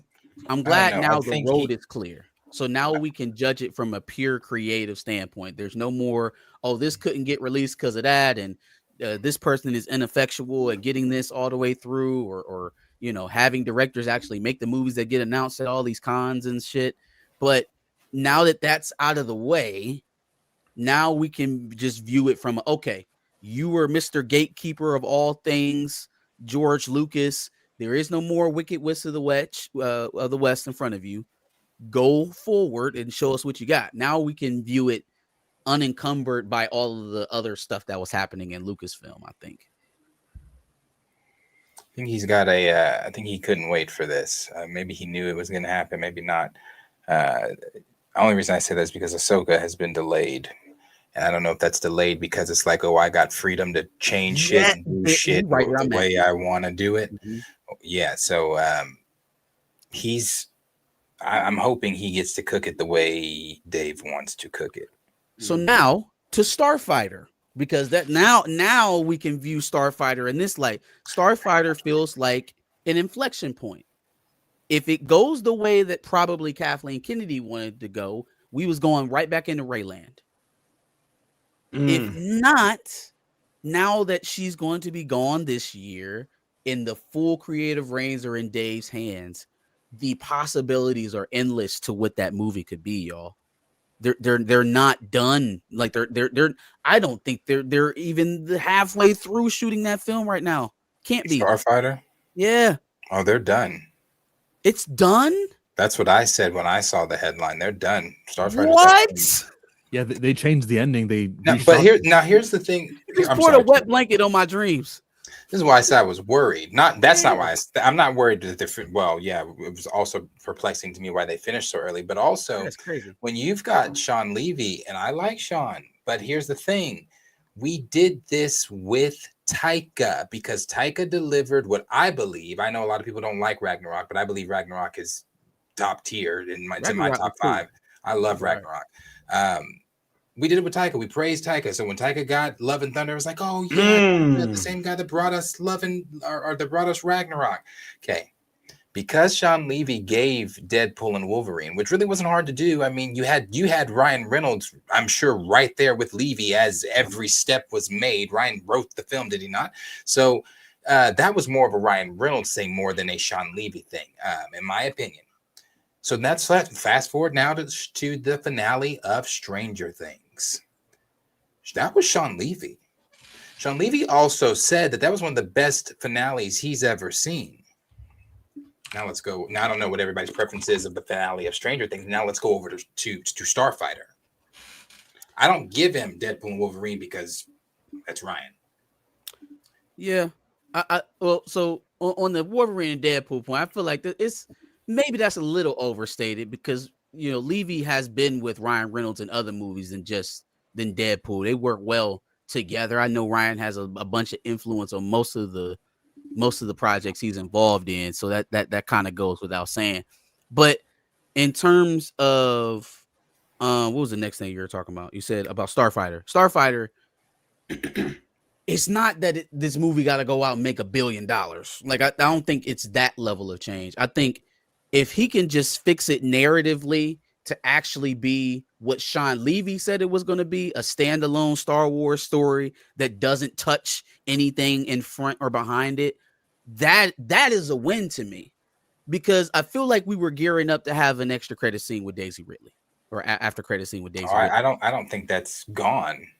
It better be. It better be. I don't think that's gone. What was she saying? I've been out. Obviously, everybody knows I've been moving, so I kind of just got back in. She did say something within that time frame about her movie that she's excited for it. Daisy? Let me find it. She did just recently say something about that. Oh, speaking of gatekeeping and Star Wars, this is what Sean Levy. This is when he met Kathleen Kennedy. It was to gatekeep Star Wars. Levy reveals the first time he was in contact with Kathleen Kennedy, and he says it was while working on Stranger Things. He originally envisioned a scene where Eleven levitates the Millennium Falcon. As you know, Stranger Things, especially season 5, has a ton of Star Wars influence, but he wanted to do a scene where Eleven levitates the Millennium Falcon. Yeah. Not a vessel or a ship that looks like it, literally the iconic Star Wars ship. Why not? And of course, as you'd expect, Lucasfilm, and to be more specific, Kathleen Kennedy, said no. And he finishes by saying that Starfighter has the spectacle and Kathleen Kennedy said, wait. You want a toy from this IP, Star Wars, to be in the most watched television show in the world? Nah. And they kind of actually did it in the first season, because there was a part an episode in the first season where they have 11 hitting in the house and they was asking her to levitate the Starfighter action figure, and she didn't do it, but she did eventually move it when no one was around. And Kathleen Palpatine, she's like, you know what? I know Stranger Things is a dandy show, and I know like it'll do when do we ever see this? 3,000 millions of minutes watched. But nah, bro. You know what? I don't want, because it's from the wrong trilogy. Like if you would have chose one of Rey's ships or maybe Poe Dameron, absolutely. But that Millennium Falco, we don't use the Millennium Falco. It doesn't matter. And she didn't want to have it there, and it is due. So next week, she's leaving. By the next time we talk here on the stream, Kathleen Palpatine will no longer be in charge, and she's not going to return. And she's 72, and I'm happy. 90% happy, 10% concerned. Why do you think she's going to continue, or they're going to continue on the Rey train, Darius? Oh, because a week ago, I thought it was a little bit over a week ago, but I guess a week ago, she said, Daisy Ridley, from her mouth, Daisy Ridley has stated to, what is this, Prada? I think that's not Prada. Maybe it's Prada. That while progress on the forthcoming movie set in the New Jedi Order movie, for the New Jedi Order movie is slow, it is moving forward. Meanwhile, she also has praises for the Star Wars Starfighter ensemble, adding that Lucasfilm is very high on it. She wants everybody to know that her film is going to be worth the wait. That's nothing. I don't know why that's nothing. That is nothing. It's just like we said. Darius, Kathleen, when did she say may be leaving, but that stench of what she had prepared is going to stay. Darius, when are they filming the movie? When did they start filming? I have no clue. Is the script finished? Script doesn't have to be finished because her first appearance Darius, is supposed to be in say Starfighter. Her first appearance is back is in Starfighter. It's not in her own film. It's in Starfighter. That's not why would she tell the tabloids, "Hey guys, you haven't seen me since whatever the last"? Then it's nothing, Darius. If she didn't say it, she didn't give us anything tangible about when they're shooting. Marcus, she didn't say shit. Hold on. Oh, I'm excited. Hold on. Understand what you're saying. That would be like Chris Evans telling us before the trailer came out, "Hey guys, I'm in Doomsday." She didn't say she was in Starfighter. That is not what came out of your mouth. Say he's gonna be not what she said. It's not what the hell she said. She said it's moving, even though it's delayed, it's moving along. That is not the move. What the fuck does moving along mean? Yes, what is she's that? talking about her film. Her first appearance back from episode 9 is in Starfighter. I'm not going to tell the tabloids to spoil that for everybody. Tell, hey, by the way, I'm in Starfighter. Okay. Why would she do that? If that was the plan, because that's what we're talking about here. We're talking about Filoni changing that, right? I was talking about whether or not her film, the Rey trilogy that was planned with Kennedy, is on the tracks. It's still moving forward with Filoni. I was asking you why you think that train is still going. Now, if the answer to that was her saying, "Oh, I know it's been delayed a couple times now, but it's still happening." Okay, you can shove that. That don't sound like nothing tangible to me. Doesn't sound like shit. It sounds like she's kicking the can down the road because she don't have no answers either. The reason I am clinging to what she is saying in that without her giving any tangible whatever the fuck is because her next appearance is in Starfighter. No, she didn't say that. She didn't say that her next appearance is in Starfighter. Mm-hmm. But her next appearance is in Starfighter, which is going to lead us into her new order because she's taking that fucking kid is getting ushered to her to get trained. Let's say I believe you. That's the leak. That's the plot. Or not even that I believe you. Let's say that's where we're at. That's where we're at, right? She's in the movie. They're giving the kid to Rey. She is going to be an after credit scene. Okay, cool. That's where we at right now, Dave Filoni. So as your first official thing as the head of creative over there at Lucasfilm, change that shit. Because if he knowingly walks us right back into a whole nother Rey saga, then he's really no different than what we were just getting from Kathleen Kennedy. If that's what you're telling me you think, then okay, either that or Dave is going to do what he's doing with Ahsoka, and I'm assuming he's doing this with Ahsoka, delaying Ahsoka to go in there and tinker with shit he wants to put in there and throw all the Star Wars knowledge he has in there. And then with whatever project you want to do, whatever Kathleen already had set up, he might, I don't know, I wasn't in these rooms, but may be honoring those projects. I'm going to continue to let you have what you had going on. It doesn't interfere with my stuff. Sinking the company. It was sinking the studio. Why would we continue doing the things that was turning the audience away now that you have the reins? Now, again, it's totally possible that that's the way it goes. I'm not ruling it out. I'm saying, though, again. And we've also heard Dave come out and support Kathy. Now, maybe that's just because she was his boss. Yeah, when she was his boss. Because she was his boss. Or maybe he really does support Kathy. I mean. I'm giving Starfighter and I'm giving Mandalorian and Grogu, these two movies, they've been produced during the Kennedy era, that they're going to happen. The movies after that, though, then I can give Dave Filoni full on blame for everything. I don't know where Arthur's getting his newest reports from, but you might want to Google that, Twitter that, something with that. He's not changing anything. It's been delayed. They're going back and they're redoing some things. So then hold on, wait a goddamn minute. Starfighter is finished. They went back and changed the ending. Kathleen Kennedy is announced to be moving on. Her successors are named. They're going back and they're changing season 2 of Ahsoka. It's delayed. Yeah, they could be changing. Does that not sound like we're proof. pivoting? That doesn't sound like we're changing shit. Yeah, I mean, we gotta see what the changes are. I gotta know what they are. With this in the studio, that doesn't sound like changes or a change of regime, a change of focus, a change of direction. If we're going back and we're changing things in cinematic, we're changing things on the television side as well. It sounds like there's a narrative change. But what are they changing in Starfighter? What's being changed in Starfighter? They took out the goddamn race scene. We don't know that. We know that they changed the ending. I just don't think that. He better. Man, there are two things.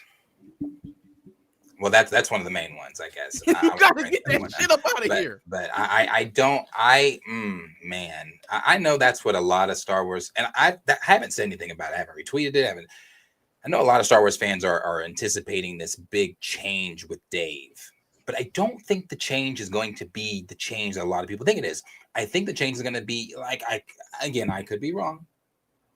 I'm going to do my thing, my projects, because I got told even on Clone Wars, the reason Clone Wars season 6 is the way the half-ass shit that it is because I got told, no.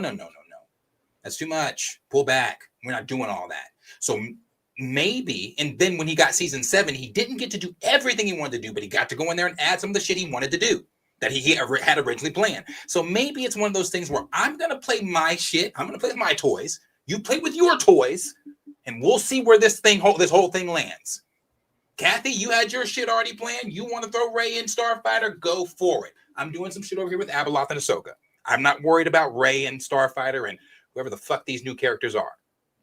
So does it end up being kind of like Henry Cavill and Black Adam? Like it doesn't go anywhere even if she is in Starfighter?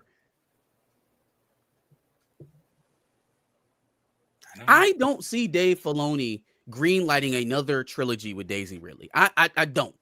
And if he does, let me find this for Arthur. Then I'll hang it up. Brother, I gotta find this. I'm just looking at the comment. I know Darius got us. Yeah, let me find this for Arthur really quick because he said you cope. There's a reason we are sitting up here and y'all are in the chat. This is what we do.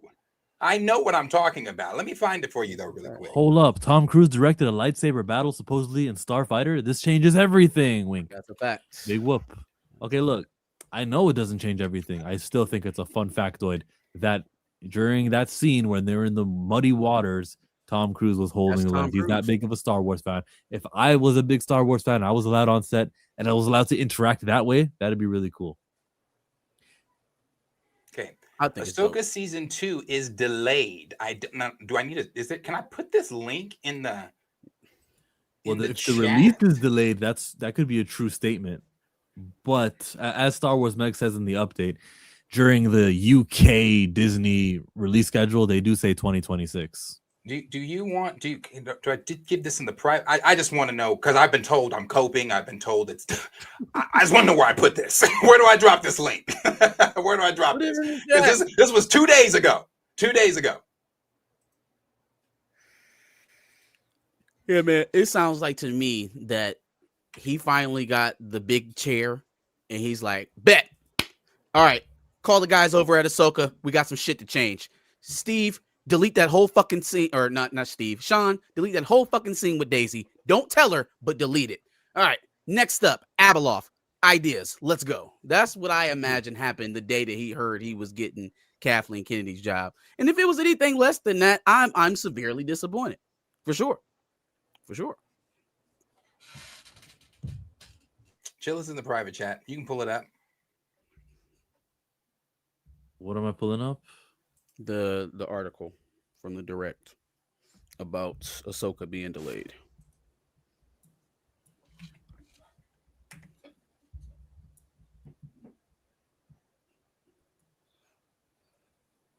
Because the alternative to all of that is that is like what Darius said. They're gonna let Kathleen's stuff ride. He'll try to do his stuff on the other side, and we'll still have this split narrative universe going on in Lucasfilm for a little while until he can totally figure out what to do. It's not a hard question to me. What's making the money go up and what's making the money go down? The race shit, every time they put some of that stuff out there.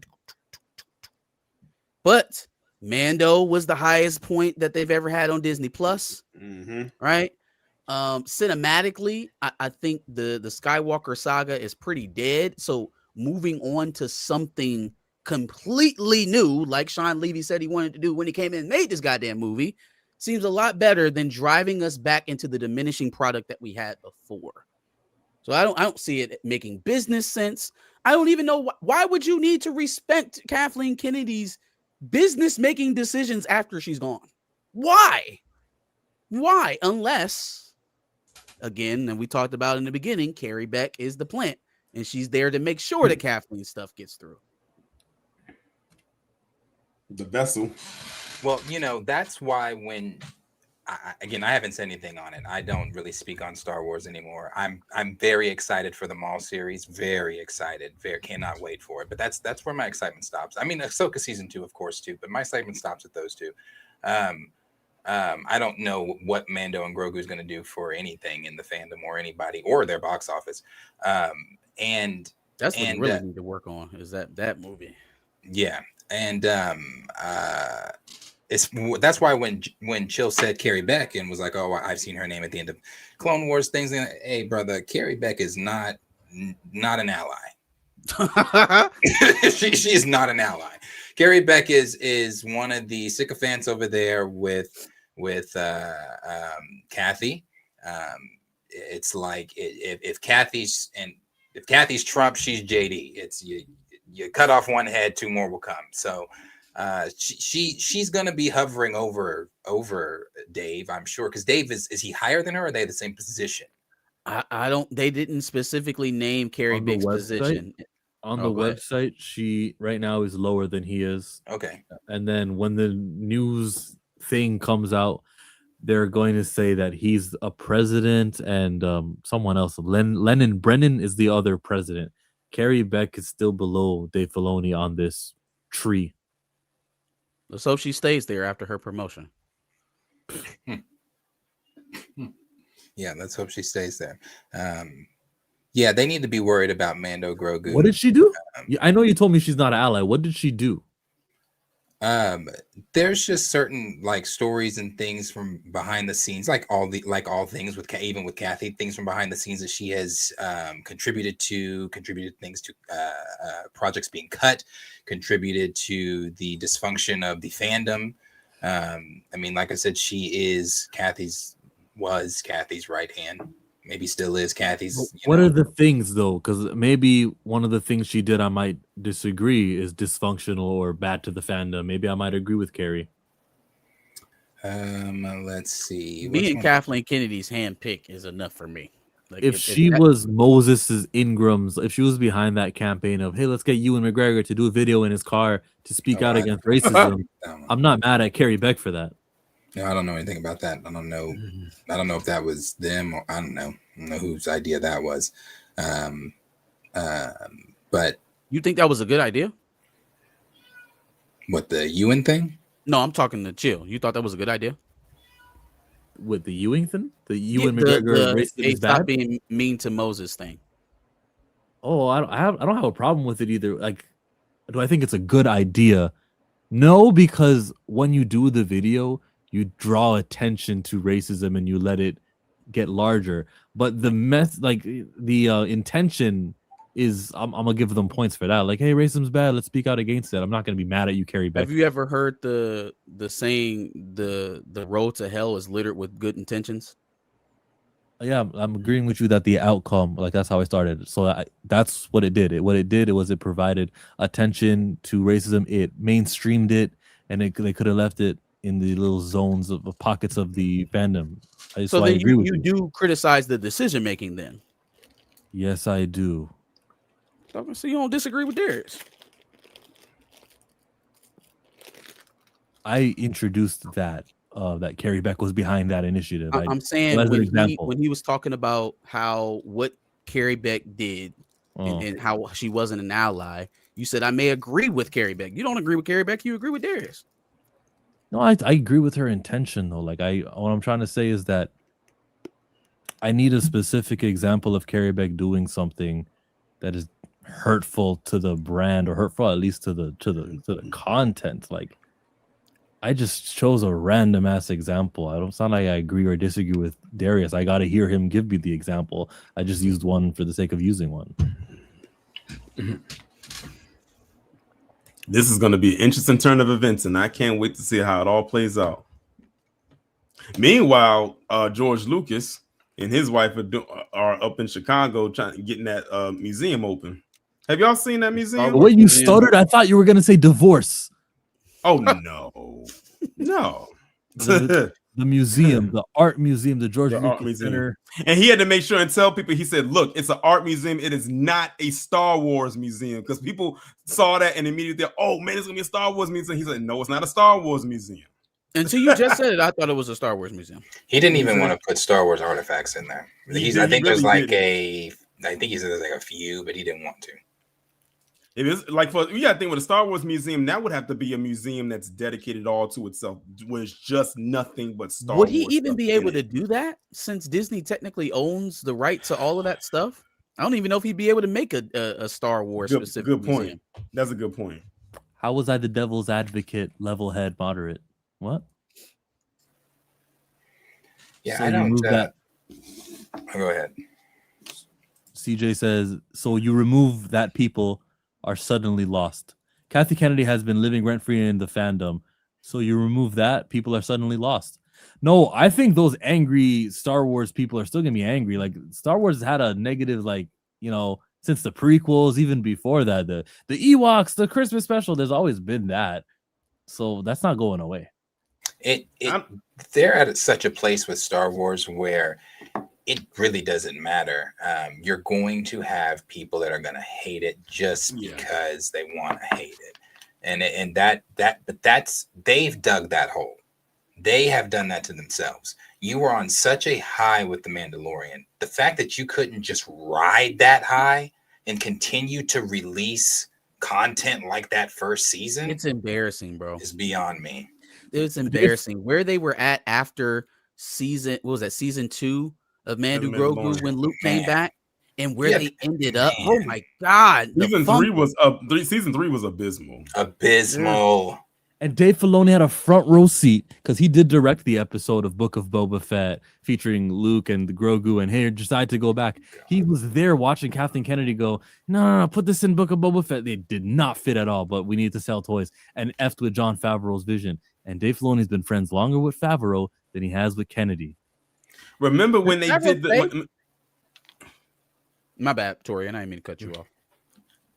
Remember the episode that they did where they had Ahsoka in there? Oh my God, that Mandalorian and Grogu episode that had I think that was season 2, because that was like it was a filler episode, but it worked because we know that was promo for her show, and that was the first time we saw Ahsoka in live action, and people online, myself included, went crazy when we saw that. Are we talking about in season 2 or in season 3, the episode with Luke? It was season 2. 5, the Jedi. Oh, the Jedi. Okay, yeah. That was when they were still going for internet breaking type of moments, right? They were trying to get people to watch at Disney 3 a.m. Literally, I was staying up all night to see those episodes. No, that was a good time. That was a good great time. It was a fun time. It's just, and it's crazy that you just, again, you dropped that. You dropped the ball on that, and now you're in a hole that I don't see them ever really getting out of. Ever. And then it was it season 1 or season 2 when Luke showed up at the end? Was that season 1? 2? Oh, that was season 2. It was season 2. But remember, they had him show up again in season 3. They did. Or no. I'm sorry. It's the Book of Boba Fett. It was the Book of Boba Fett because which is basically Mando season 3. Yes. Yeah. Mando 2.5.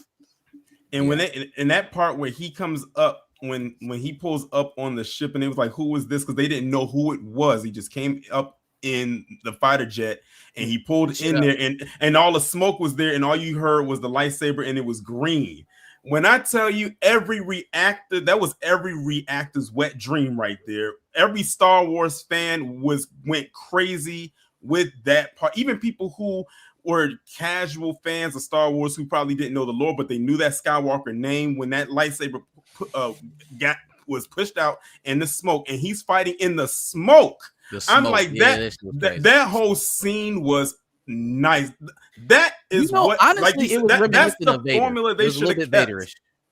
It did. It was literally. It reminded me of Vader, and I was like, "Oh, okay, we see what you're doing. You got a father-son thing going there." So I see what y'all did there. It brought the excitement because it's like, you know, the same thing we are cry about with Black Panther. You brought the franchise's main character back, and you showed him the respect that people have been. I'm telling you, if Lucasfilm tomorrow announced that they're doing some type of, like, and seriously announced, not like, oh, we're doing this, and 2 weeks later, psych, no, we're not. We're giving you some anime bullshit, what if stuff. If they announce tomorrow they're doing a Luke Skywalker project, the fandom might just be like, okay, okay, gotta do one more chance. One more chance. Mark Hamill has done voice work before. He can voice Luke Skywalker somewhere between Return of the Jedi and between what's it called, Force Awakens. What was Luke up to? You can do some animated show there and make everyone happy. It won't happen with Kennedy because, as we just saw, Sean Livy asked, "Can I use the Millennium Falcon in Stranger Things?" And she said, "Nah, bro, nah, none of that stuff. I know 1980s, I get it. No, you can't use it." Okay, but I saw people on Twitter, and I agree. And I've said this before here and on Chill and I's morning show. That you want to delete stuff, you got to use. I know David said the world between worlds is not a time machine. You can't change. You got to retcon that. You got to use that motherfucker to change shit, because if you really want the fandom, I mean, somewhat back, maybe go back, retcon it back to 6, and then do proper Skywalker, Luke, Leia, their children, Han and Leia's kids. Do the proper stuff. Do it right, and you could do the Luke face that you used in Boba Fett, Book of Boba Fett. That's how you properly do an effect like that, because I really believe that was a real person. Yes, I really believe that was Mark Hamill. yeah, that was dope. That looked great. So yeah. So I asked y'all this earlier. Do you think that Favreau changes his mind? He sticks around a little bit longer? I think they've had the conversation, because I need you. I'm not saying like I need you, like, well, please, but like, we work so good together. We had a cohesive story already set up until this evil witch came in and destroyed it all. we had this whole thing. By now we should be seeing Grogu talking, doing flipping out his lightsaber with, I'm talking. Yeah. That's why season 4. Let's do it.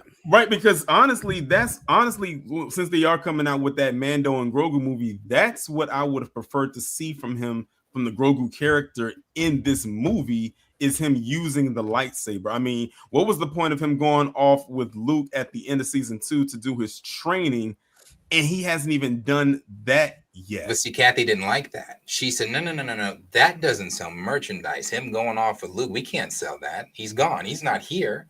So she needs to be gone. It leaked, bro, and when it leaked, into a galaxy far, far away. When the original leaks that came out for that season 3, or season 3, I think it was, stuff.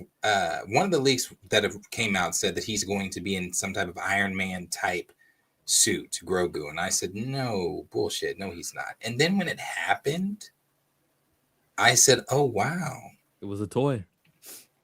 They did that. So I really, and this Mando Grogu film is, I don't know what I really don't know how they're marketing this. And the reason I say that is because you're giving, Mando and Grogu, cool. Those are, I guess, the 2 characters that you could say maybe could be the draw, but you're now promoting Jabba's son, who nobody knows unless you watch the Clone Wars movie, the animated Clone Wars movie in 2008. You don't know his son. And then you're marketing another Clone Wars character, Imbo, who's a bounty hunter that only shows up in Clone Wars. So unless you watched Clone Wars, you don't know who these people are in Mando and Grogu. I still hope there's Did you buy this something toy? hidden. That shit. Did you buy I it? hope there's something Hell hidden no. in that Did you have a narrative. Grogu for though? Mando Yeah, Grogu. you're right I do there. have a Grogu. Nice. Sorry, Marcus. I was just gonna say, I hope there's something hidden in that narrative for Grogu. That it's not just a buddy cop film where he saves Jabba the Hutt's son. Like that is just even conceptually, that doesn't sound like a film that deserves a theatrical release. And I am not one that claims things need to go on streaming. That sounds like a straight to streaming movie. Mando was at his peak when we was calling Grogu Baby Yoda. Baby Yoda. that's when Mando was at his peak, when we didn't know his real name, so we just kept calling him Baby Yoda. Well, actually, the episode he got his name in, that was the one where Ahsoka Tano comes up and just says it, like after she reads his mind and stuff. Grogu, that's his name. And then Din was like Grogu, and he turned around, huh? That See, moment, that's another man. issue. He's not speaking. I've seen people comparing the Mando Grogu. If he does talk, they've been I didn't watch that movie, the Pokemon movie where Pikachu, I guess, tells Ash, "I love you," and they've been comparing it to that. Like, I bet you his speaking moment is gonna be some shit like this. And I'm like, bro, if it's like him at the very end saying like some dumbass shit. We already know he's not talking because he's doing the same goo goo gaga stuff that he's been doing since. Can we get a time jump in this movie? Can we do? I don't know. If I don't they know. Time jump 1 year, and then the movie just starts with him saying words, not perfectly, but he's talking. Then I can go, yeah, it's been a year since we've seen him. Yeah, why not? Yeah, I think I saw some people saying like they feel like it'll take away the cuteness factor if he starts talking. I said how? Good.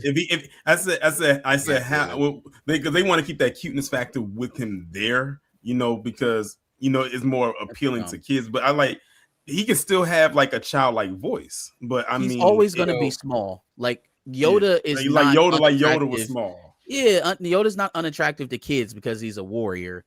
He still sells plenty of merch. I think the idea ultimately for Grogu was to build an ultimate warrior, right? The unison between Jedi and Mandalorian, something legendary.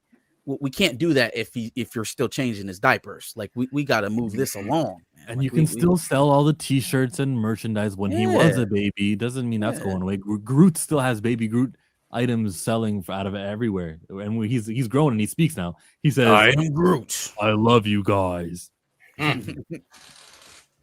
Yeah, I don't know. We'll see. I really don't expect Mando and Grogu to do anything at the box office. Honestly, I'm expecting 500 or below.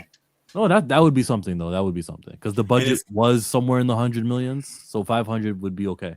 And it's crazy because I think Mandalorian and Grogu, if I'm not mistaken, comes out the week after Mortal Kombat 2. Let me do one better. What did Solo make? I think it makes a little bit more than that. Yeah, Solo was like in the 380 or something like that. Was it Right. 4? My bad. That's where I'm putting it. I'm putting 393.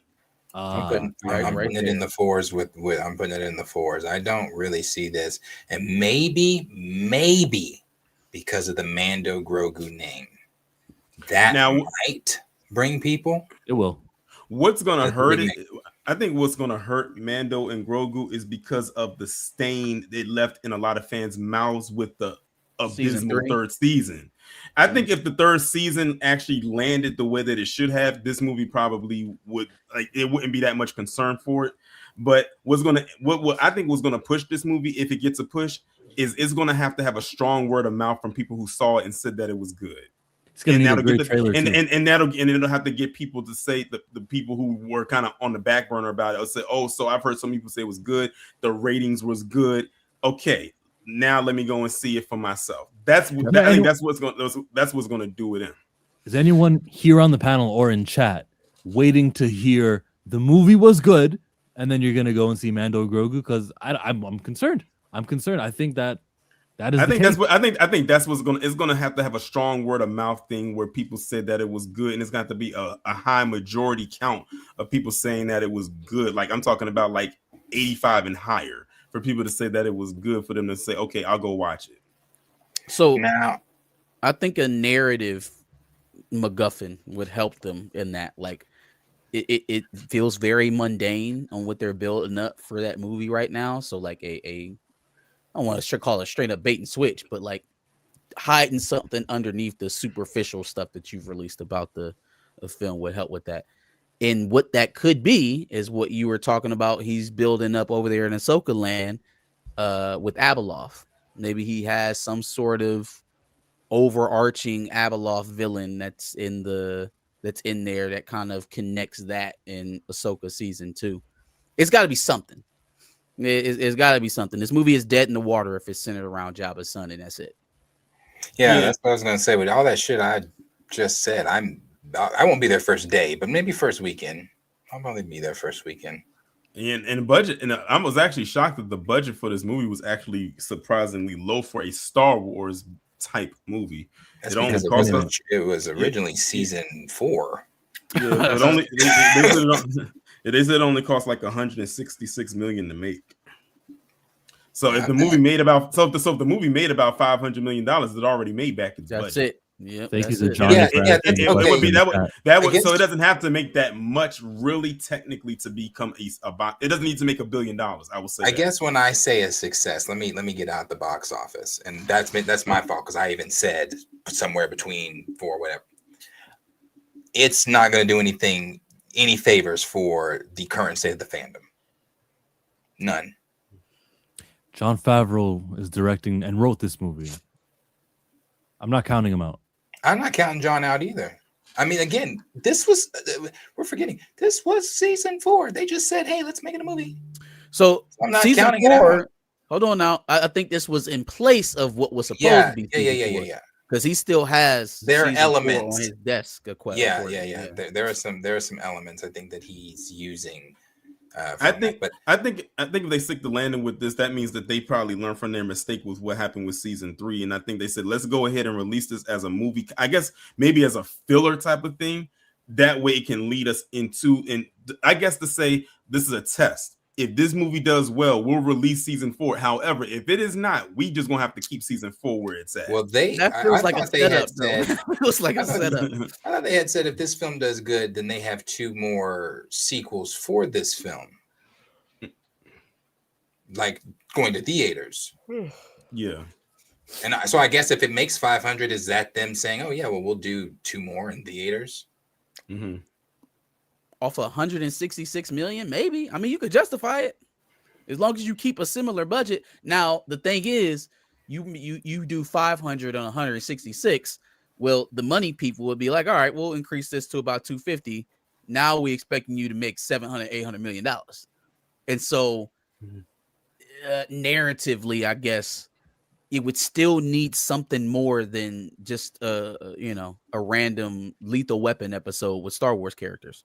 Well, I'm being that Star Wars is my favorite IP ever. I'm rooting for them. I want them to be able to come out of this whatever, but I don't know. When I'm thinking come out of this, and granted, yeah, Mando and Grogu were great title names in 2018 or whatever, but you need to.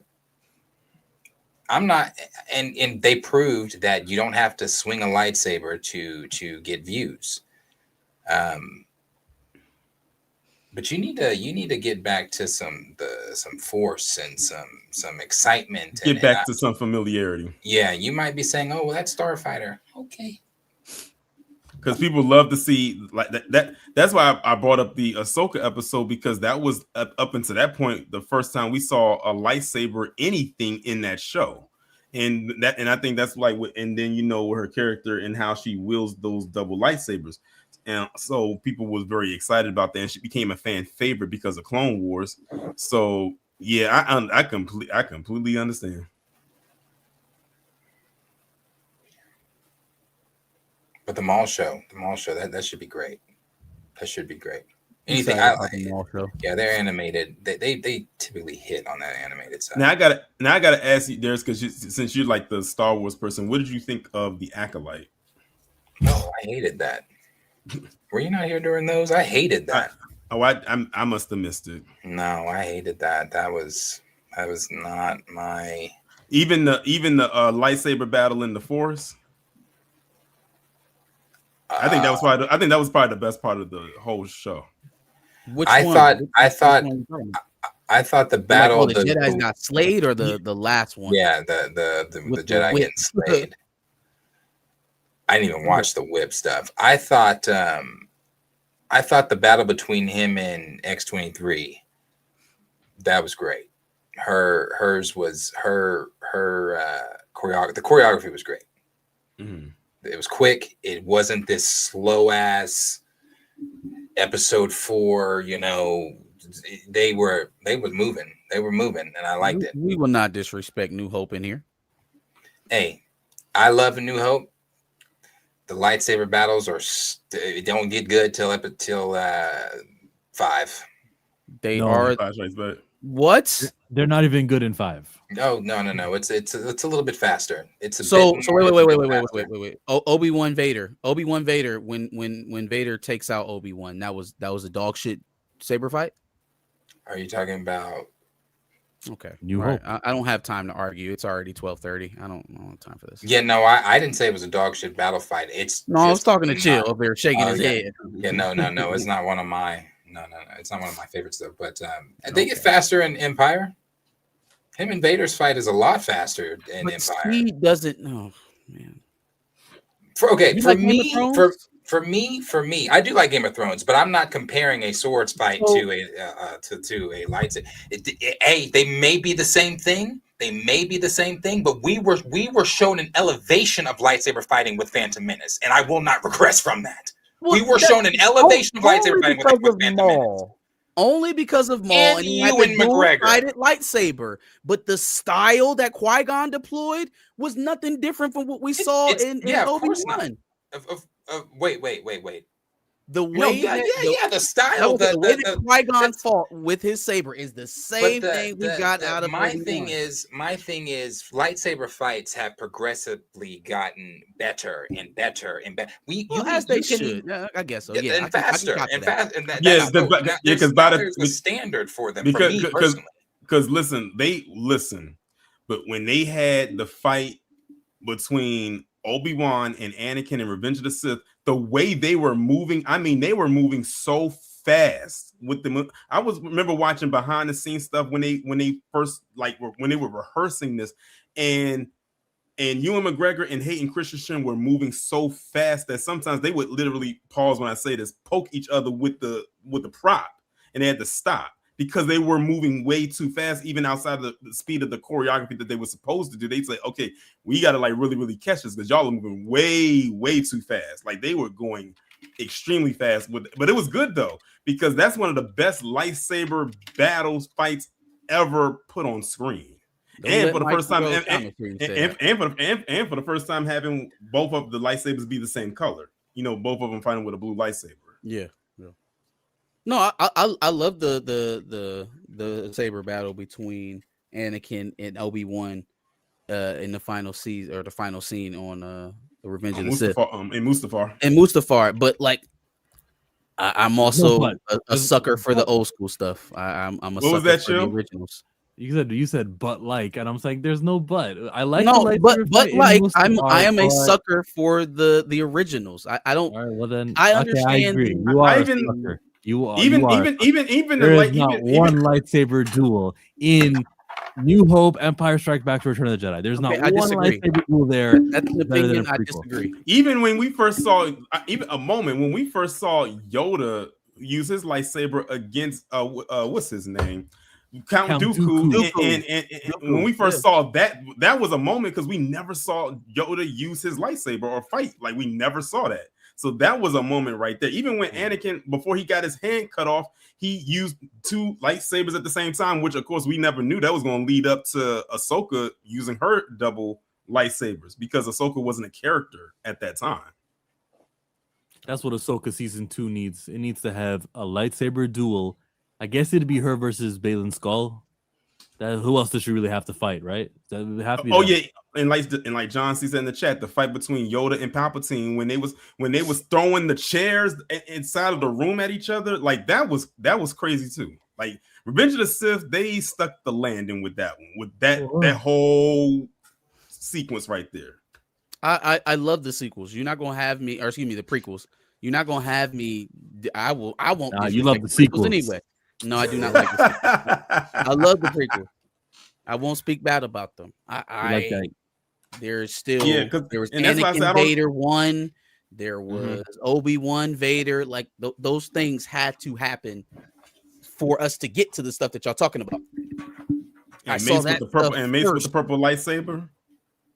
Who's that? Mace Windu? Yeah, Mace Windu like, with the purple lightsaber. yeah.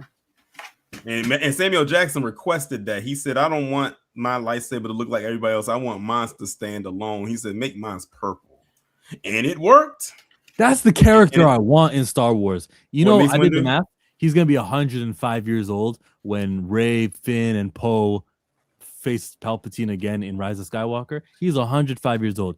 Human beings live that long, and I'm just saying a Jedi could probably figure it out. There's less blood to go to because he's got an arm cut off, so he basically can live that long, and he could still be in that sequels era. And speaking of things that did piss me off about the sequel trilogy, they got rid of Snoke.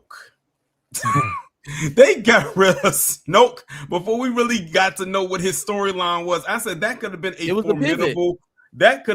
formidable villain right there.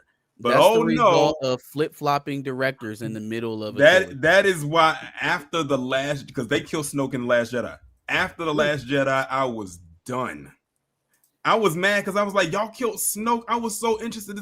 I mean, y'all present this figure to us like this threat.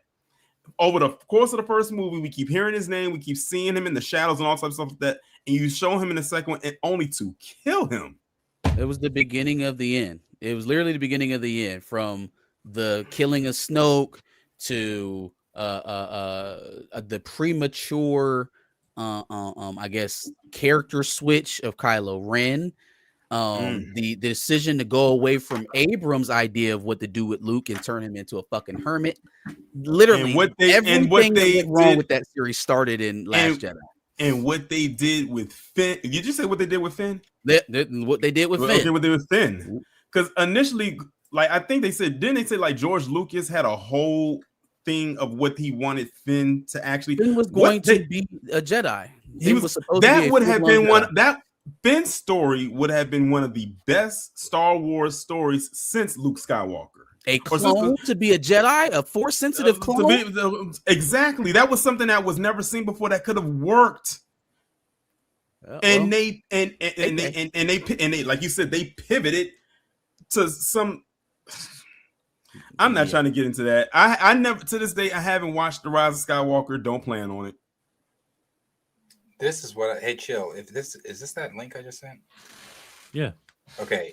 Skip forward a little bit. This is what I mean when I say there's a standard now. This is animation. This is how hard they were going behind the scenes for fighting season 7's. It's gonna be really Maul fighting. Amazing to play Darth Maul again. We've just been hitting it hard, you know, coming up with some new stuff. It's been really nice. We're trying to do as much as we can, you know, butterfly twists and flips and corkscrews. You know, that'll be fun. We get the speed of Maul. We get moves that are inherent to Rey. Ahsoka Tano. Where was Carrie Beck over there in the background? Was she sitting behind Dave Filoni? She gave her a speech before they got started and they left. Okay. And by the way, in case y'all are unaware, Ray Park also played Toad in the first X-Men movie. Just in case you didn't know. In case you were wondering what gets struck, what happens to the Toad? Toad? That is Toad. Yeah, That he played him. Toad. Yeah, that was him. He was Snake Eyes too in G.I. Joe. Oh, that was him underneath the suit. Mm-hmm. Interesting. Nice. Yeah, again, I'm not. I understand that, you know, 30, 40 plus years have passed since the first three films came out. The lightsaber fighting form that they're fighting is an actual form of martial arts now that didn't exist all the way back there, right? So of course it's more intricate. The cameras are better. They're doing more. None of that takes away from first being the first. No, it doesn't take away from it. You gotta It doesn't take away. It doesn't take away from it. But I would like, if I personally want a Vader film where I get to see peak Vader, not where I'm watching old man Vader. But why do you even like Vader if not for those films? Like you can't, you know. No, what I mean? I love. Okay, don't get me wrong. I love it. But since those films, we've expanded on our knowledge of Vader. We've had comics, we've had books, we've had a comic of him standing in the middle of Tatooine, surrounded by thousands of rebels, and said, "All I see is dead men." I want that Vader. I don't want Vader that's I want that Vader. I want Vader that went down the hallway in Rogue One. I was getting ready to bring that up. I was getting ready to bring that up. That one scene in Rogue One was so perfectly done. That was a 10 out of 10 scene. Y'all are proving my point for me. Y'all proving my point for me. Rogue One was literally built off of a saga that we had already seen 30 years earlier. So the fact that you got to see a more intricate part of Rogue One is literally proving my point. Like we had to get the originals. The original is the only reason why you're longing for this new shit that you're talking about. Like that's great. I love the originals. Like every time somebody asks me, "What's your favorite?" Episode 5, and then you ask me my next. It's the originals are not in comparison. What I'm saying is we've expanded on that. Now, if I only had episodes 4, 5, and 6, I wouldn't know any better. I'd be like, oh well, that's Vader. Maybe somewhere down the line I'd be talking and say, I wish we could have a more faster, but I wouldn't know any better. But I know better because I've seen better. I've seen Vader do more things. So I want to see him. I want to see him do more. Yeah. Mm-hmm. I want to see him cut down. Like when people say projects that we want to see upcoming, for me personally, I want that Vader project. A moment that even a moment that Vader had, and I don't know, like when they had the Obi-Wan show, when he held the starfighter from flying away, he just stood there and just stuck his arm, and that thing got stuck in mid-flight as it was trying to fly away, and he wouldn't let go of it. Eventually, he did. He just kind of like released it, and they had to get back on course because he like almost knocked it out of the sky. That just showed his level of power, just standing there and holding his arm out and holding this giant jet from flying away. Now, I will say this. The fight between him and Obi-Wan at the end of the last episode of Obi-Wan, they did kind of do some kind of goofy stuff with that, with the rocks and all, with the rocks and going. Goofy. He said the series was goofy. Yeah, that series was goofy. Had Vader running, or Obi-Wan running from Vader in the desert, Vader trying to get revenge by dragging him through the fire. Like, it's just like a bunch of, I was like, what are we? Well, I'm happy to inform you it's not canon because Princess Leia never meets Obi-Wan Kenobi in actual Star Wars. Such a big oversight, right? Like such a huge oversight that they didn't even attempt to explain. It's like, who's writing this shit? She didn't even know who Obi-Wan was. I mean, if you go from that, then you go watch episode 4. She says, years ago, you served with my father in the Clone Wars. She ain't say shit about, you rescued me that one time from Vader. Remember that? You remember me that time when you left Tatooine and you said you would never leave Tatooine, but you left my twin brother there and you came face to face with a lightsaber and should have never came face to face with a lightsaber. But now he's seen a lightsaber. If there's one thing that we can count on Dave Filoni to fix at Lucasfilm, it'll be shit like that. I don't think that they will have the type of like narrative blunders based on the lore, the chronology of Star Wars. We won't see so much of that. I want to see more Black Chrysanthemum. That makes somebody. That's one person. They really did mess up a lot of canon stuff. In Obi-Wan, like the biggest for me is anyone knowing who Anakin is. Or that Anakin's Vader. I hate that when she said that. God, I hated that. But the second thing is Luke seeing a lightsaber before he sat down with Obi-Wan in his hut and turned on the lightsaber. Yeah. You would think if Moses Ingram coming at him with a red lightsaber, that'd be something. I've seen that before. Yeah, and instead he was in episode 4. Oh, what's this? Putting it all up in his eye and shit. So if they wanted to get away with that, they should have made the kids younger. Now that's hard because you hiring actors, but you should have got them at like ages like 3 or 4. Because now the memory, it's not fully set. Maybe they don't remember all the shit that happened. But like she was clearly old enough that she would have remembered that kind of stuff. What if at the end of the last episode, I'm sorry for this, and then he just does that, memory wipes her, and it would have been that easy, Jill, to explain. It would have been that easy. Or that.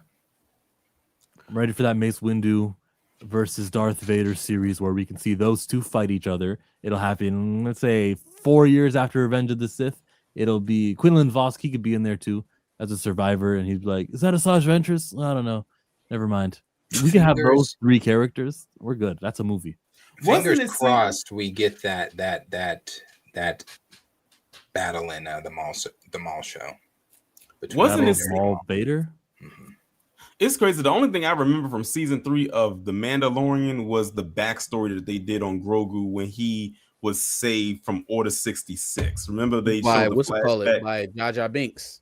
Yeah, the actor who played Jar Jar Binks. I'm glad they gave him. I'm at best. I'm glad they gave him some redemption because man, the backstory about what happened with him and how he almost took his own life because of the backlash he got for playing that character all them years ago. That let me know how crazy. I said that's when I knew the Star Wars fandom was toxic, was with that situation right there. But they gave him redemption because they put a lightsaber in his hand and he went to work to get Grogu out of the Jedi Temple.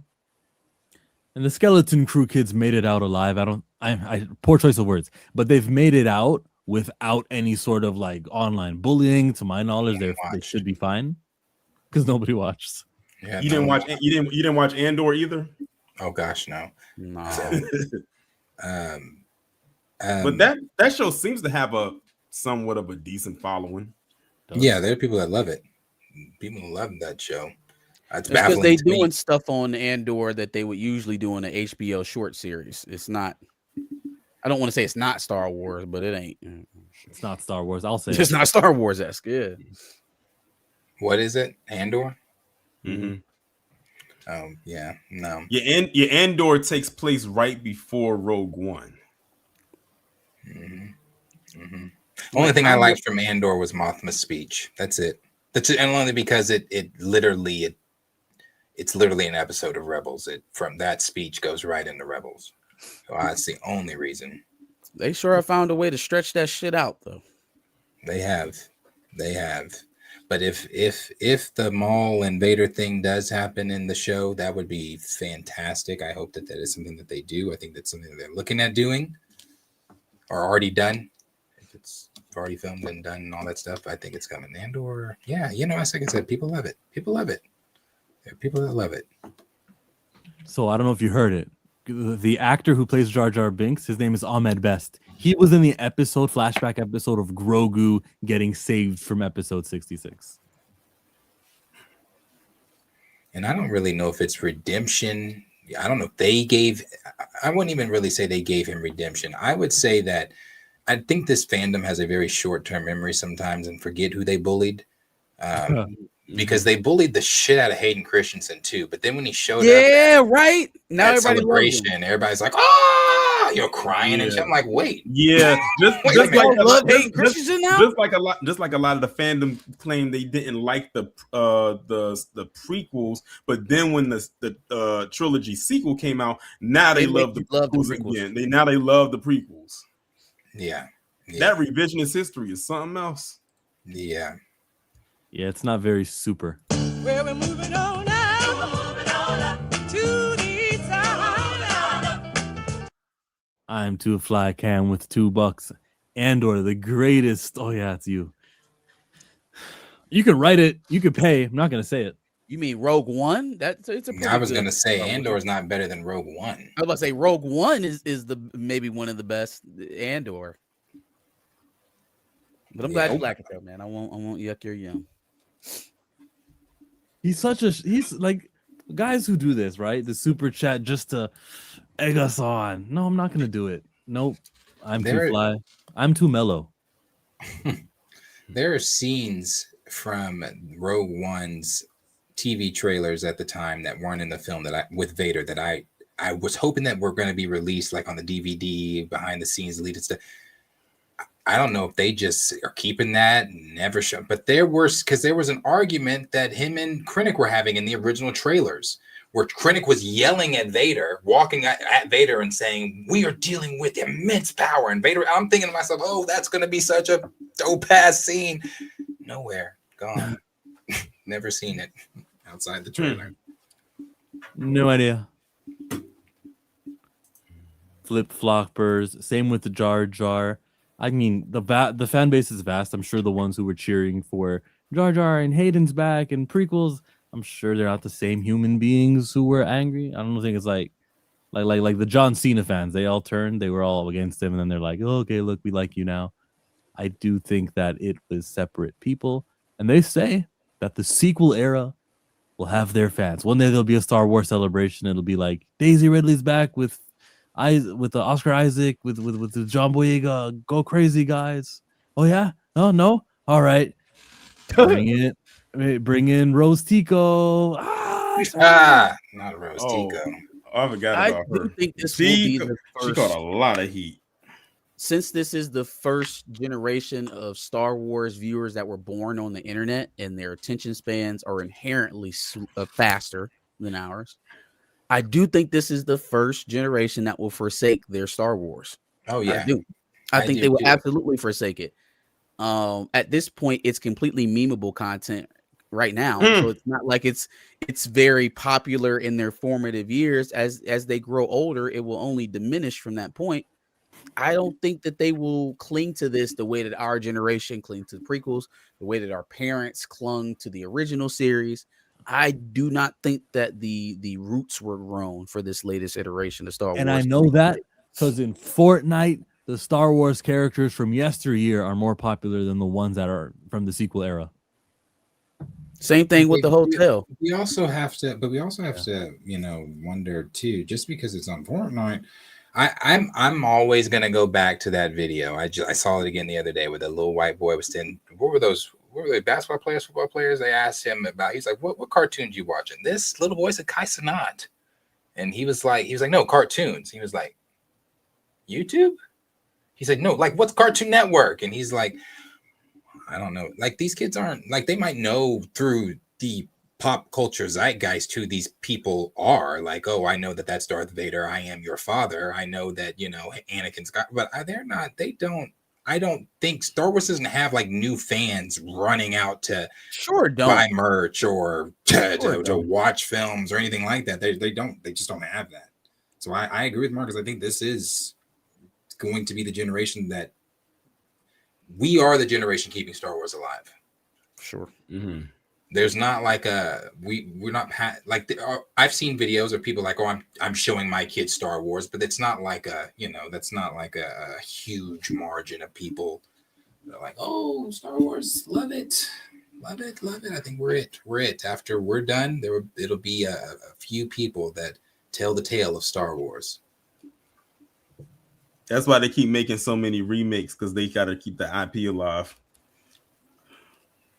Yeah, they're never going to stop making stuff. And maybe one day somebody will come in and say, what if we tell a Luke story? And they're like, oh, I never thought about doing that one. Not with Kathleen Kennedy there, you didn't.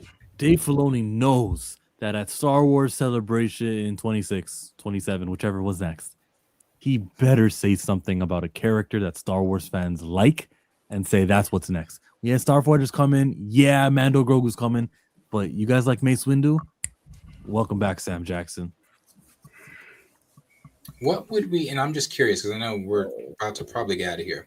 Just curious on that last comment there. What would we be missing in the second rewatch of Kenobi?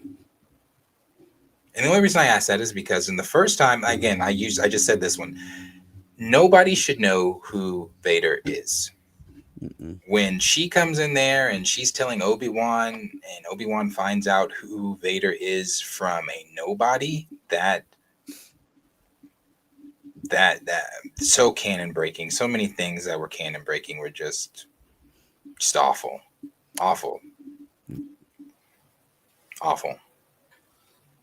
Unredeemably awful. Can't do it. I did give Boba Fett a watch the other day for the first time in forever. I don't know why I did it, because when I started going through it, I started remembering the reason we were all upset. I forgot how much time was spent with the fan people. I did not like the book of Boba Fett at all. Yeah, terrible show. All right, that's the show. Yeah, yes, sir. His and Hers on Netflix right now. They've got lots of episodes. Go watch everything I always tell you guys to watch. And Children of Blood and Bone is a year away from coming. Subscribe to Chillmonger. I'll do the afternoon woke up one of these days. And what else do I got? Oh, Cross. I'm covering that in February 11th. So subscribe to Chill.